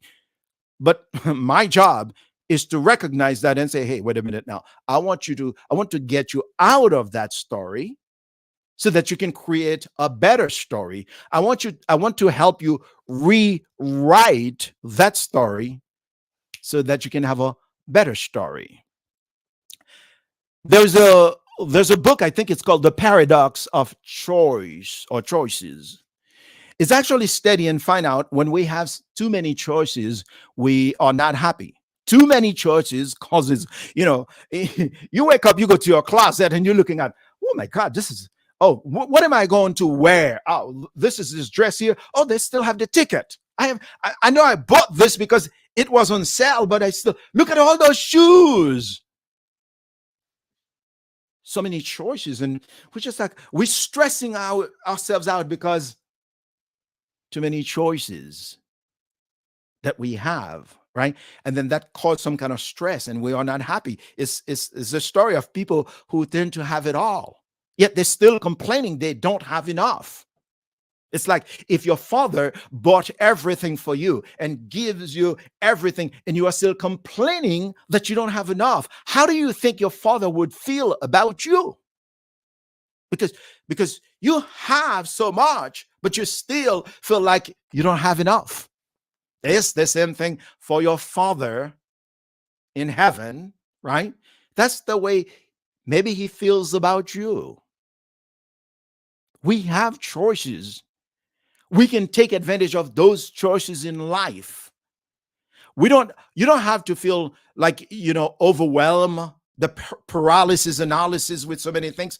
Just get up and take one action, do one thing, do another, sometimes you'll have challenges. But all those challenges are stories. Ramona was talking about earlier about the change in the challenge. Because you can't change without challenge. Does that make sense? Am I screaming too much? It's because I'm excited. It's because I want for you what I want for me. Because as the saying goes, Ubuntu, when you are, I am. And I simply want to remind you that no condition is permanent. The stories that you have in the past, it's time to mine those stories. So a simple technique is to actually take your age. Let's say you are 30 years old and you divide your age by 3, 10, 20, 30. 3 sheets of paper or 3 documents. And then you go in the first 10, and you begin to jot down everything that you can remember. Look, if you don't understand that your stories are your mine to mine, I mean, like, you are making a fatal mistake. Because sometimes it's just one story that will unlock everything for you. If you learn how to craft, how to share the story with conviction, with power, it's your gift that you are giving them. So the first 10 years, whatever you can remember, the first, you went to kindergarten, maybe the first teacher that you really love in kindergarten, the first friends you had, whatever you can remember, as far as I can remember. If you don't remember when you were like very, very before kindergarten, ask your parents, ask your older siblings, what was it like for me? What kind of toys did I love to play with? Was I selfish when I had those toys and other kids? Tell me some stories that I don't know. I don't have any recollection. And then you jot down all those stories for the first 10 years. Elementary school, your first crush, or maybe the cartoon you watch on television. I don't know. I didn't have television to watch any cartoon. Sometimes people are trying to have a conversation. They're making a reference about television. I'm like, I don't know. I didn't have television when I was growing up in Haiti. Then you go to the other 10. Now, I go to corporate America. I go to executives to coach them, to help them craft their speeches. That's the first exercise that I would have them do. Like, this is something they pay me a lot of money. And I'm like, No, I remember a preacher hired me to listen to him to give him some feedback. I'm like, you preach for 20 minutes or 30 minutes, that is. You didn't tell one single story. I say, go watch. I remember watching the highest paid preacher in the United States, Joel Osteen. In like 20 minutes, he told about 10 or 13 stories. Some of them are vignettes and metaphors, but 13 of them. And then you told not one single story. You wonder why he is the highest paid preacher in the United States, right? Then you put them all down. You put them on your first boyfriend, the guy who broke your heart into a zillion little pieces, or your first girlfriend, or your prom, your first everything. When you turn anything, 18, you got your license, you drive the first time. You put down everything. Here's why you do that, because different people will connect with different stories, right? Different people will connect with different stories.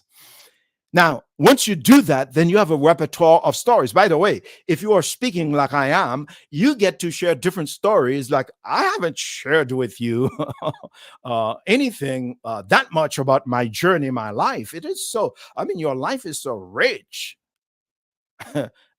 It's so significant also. Because why? Genius is common. Genius is in you. All right, so let's move on. I've got my clock in front of me as a professional, so I'm on time. When I came to the United States, by the way, without telling you the whole story, I came to the United States from Montreal when I went with the group, and I wanted to come to the United States.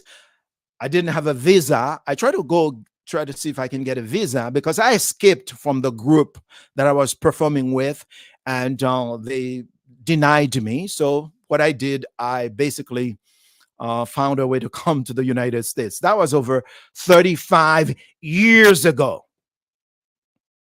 I paid a truck driver to smuggle me into this country.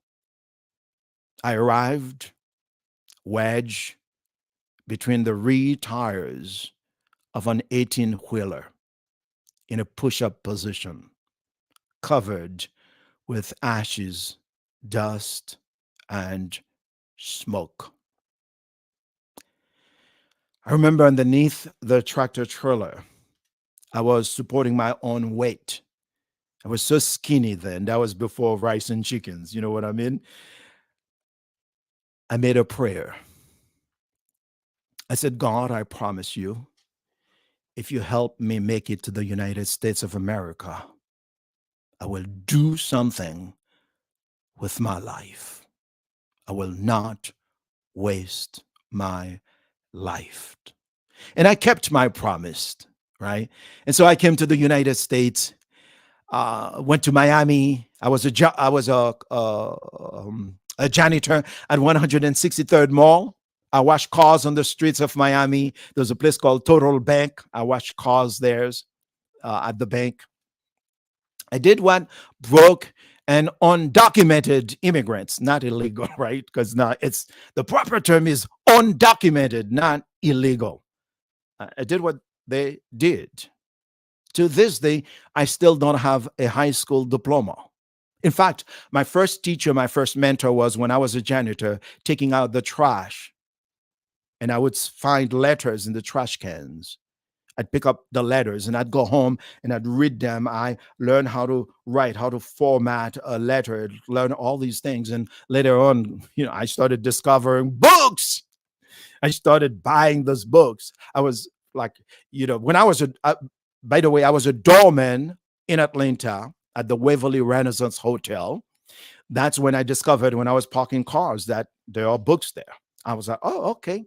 They are reading this book. They are so successful. They are staying in such a fancy hotel. So they must know something I don't know. So I started buying those books. I started devouring those books. In fact, one of the books say you can speak for a living. I'm like, oh, heck, I'm going to try that. I've tried everything in America. Why not try the speaking thing? Who gave me the permission to speak? As an immigrant, as a foreigner, I came with $5, 2 shirts, 1 pair of pants. I did not speak any English. Who gave me the permission to say, I'm going to be a motivational speaker? Remember, genius is common. It's inside of you. Remember that? Are you part of the Genius is Common movement? That's what I'm talking about here. It's inside of you. I declared and decreed I'm going to be a motivational speaker. I don't care what other people think. One guy tried to tell me, with your accent, you are a Haitian. Who's going to pay you to share your story? And you say you're going to write a book. I say, yep, I'm going to write a book. You got a problem with that? Look, I'm not asking for your permission, buddy. I'm just sharing with you. If you can't encourage me, you need to get out of my face. You need to tell that to some people in your life too. When you share your dreams, when you share your goals, when you share your desires, you're not asking for permission. Or approval. You're just sharing with them. If they try to discourage you, it's time to move on. Did you know that there are places that you're going to go in your life? There are some people who are not qualified to go with you. That's why they try to discourage you, because they are not qualified to go with you. So I started speaking. I'm like, did you know you could fail? I didn't know that. I spoke at the National Speakers Association. I was like a newbie. I stood on that platform in front of Zig Ziglar, all Brian Tracy, all the top motivational speakers in the audience, and I delivered a keynote. Somebody said, "How did you feel so comfortable?" What do you mean? God has been preparing me all my life for this moment. I just step into it and I just embrace the genius inside of me. That's all there is to it. So let's go to the third one. Dare to be consistent. Ladies and gentlemen, I'm saying that because I know the whole world is watching me. Why not? I declare and decree the whole world is watching me, because I know this video in the future, a lot of people are going to watch it. So I'm addressing you. All right. Are we okay? I've got 4 more minutes. Can you hear me? I can hear you, Renee. I'm not sure how exactly they want to That's go. fine. I know it's a little late starting. Oh, so we had something. Okay, so yeah, I've had 4 minutes. In the well, let me just wrap up really quick to talk about dare to be consistent, because most people, they start in social media, they start posting videos, and they start doing everything, trying to get out of obscurity, and then they give up. They're not seeing progress enough. I dare you, if you stay consistent, eventually something will happen for you. So don't give up, right? 3 things you have to remember. Step out of obscurity now, which is create videos, speak, be out there. Like myself right now on TikTok, millions of people are watching me. As I'm speaking to you, it's like omnipresence. They are watching me all over. You can do that with a smartphone and internet connection. You can have that kind of exposure so that you are out of obscurity. So consistency. Don't worry about quality for now. Quantity beats quality every time, because quality comes from quantity. All right. So with that, I want to say, just keep pressing on and remind you that no condition is permanent. All right. So yeah, sure, I'm done now. Sorry about that. You still have, see, I keep that clock with me. So well, thank you so much for being here with us today, Renee. We really appreciate you being here. I know we're going to go to commercial really quickly, but can you just let the audience know how they can reach you? Oh, yeah. By the way, the National Influencers Association is my new baby. They can go to it's called National Influencers Association, NIAHub.com. And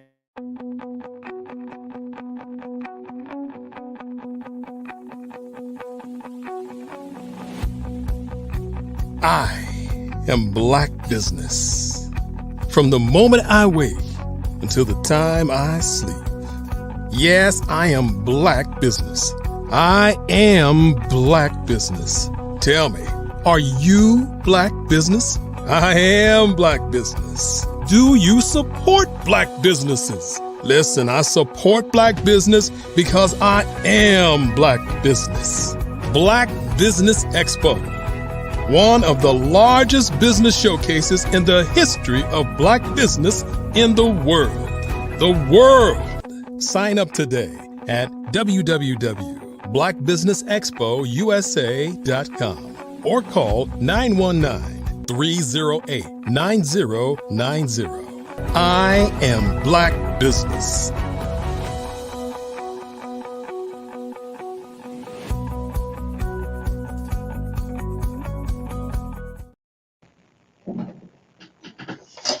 All right, we're back.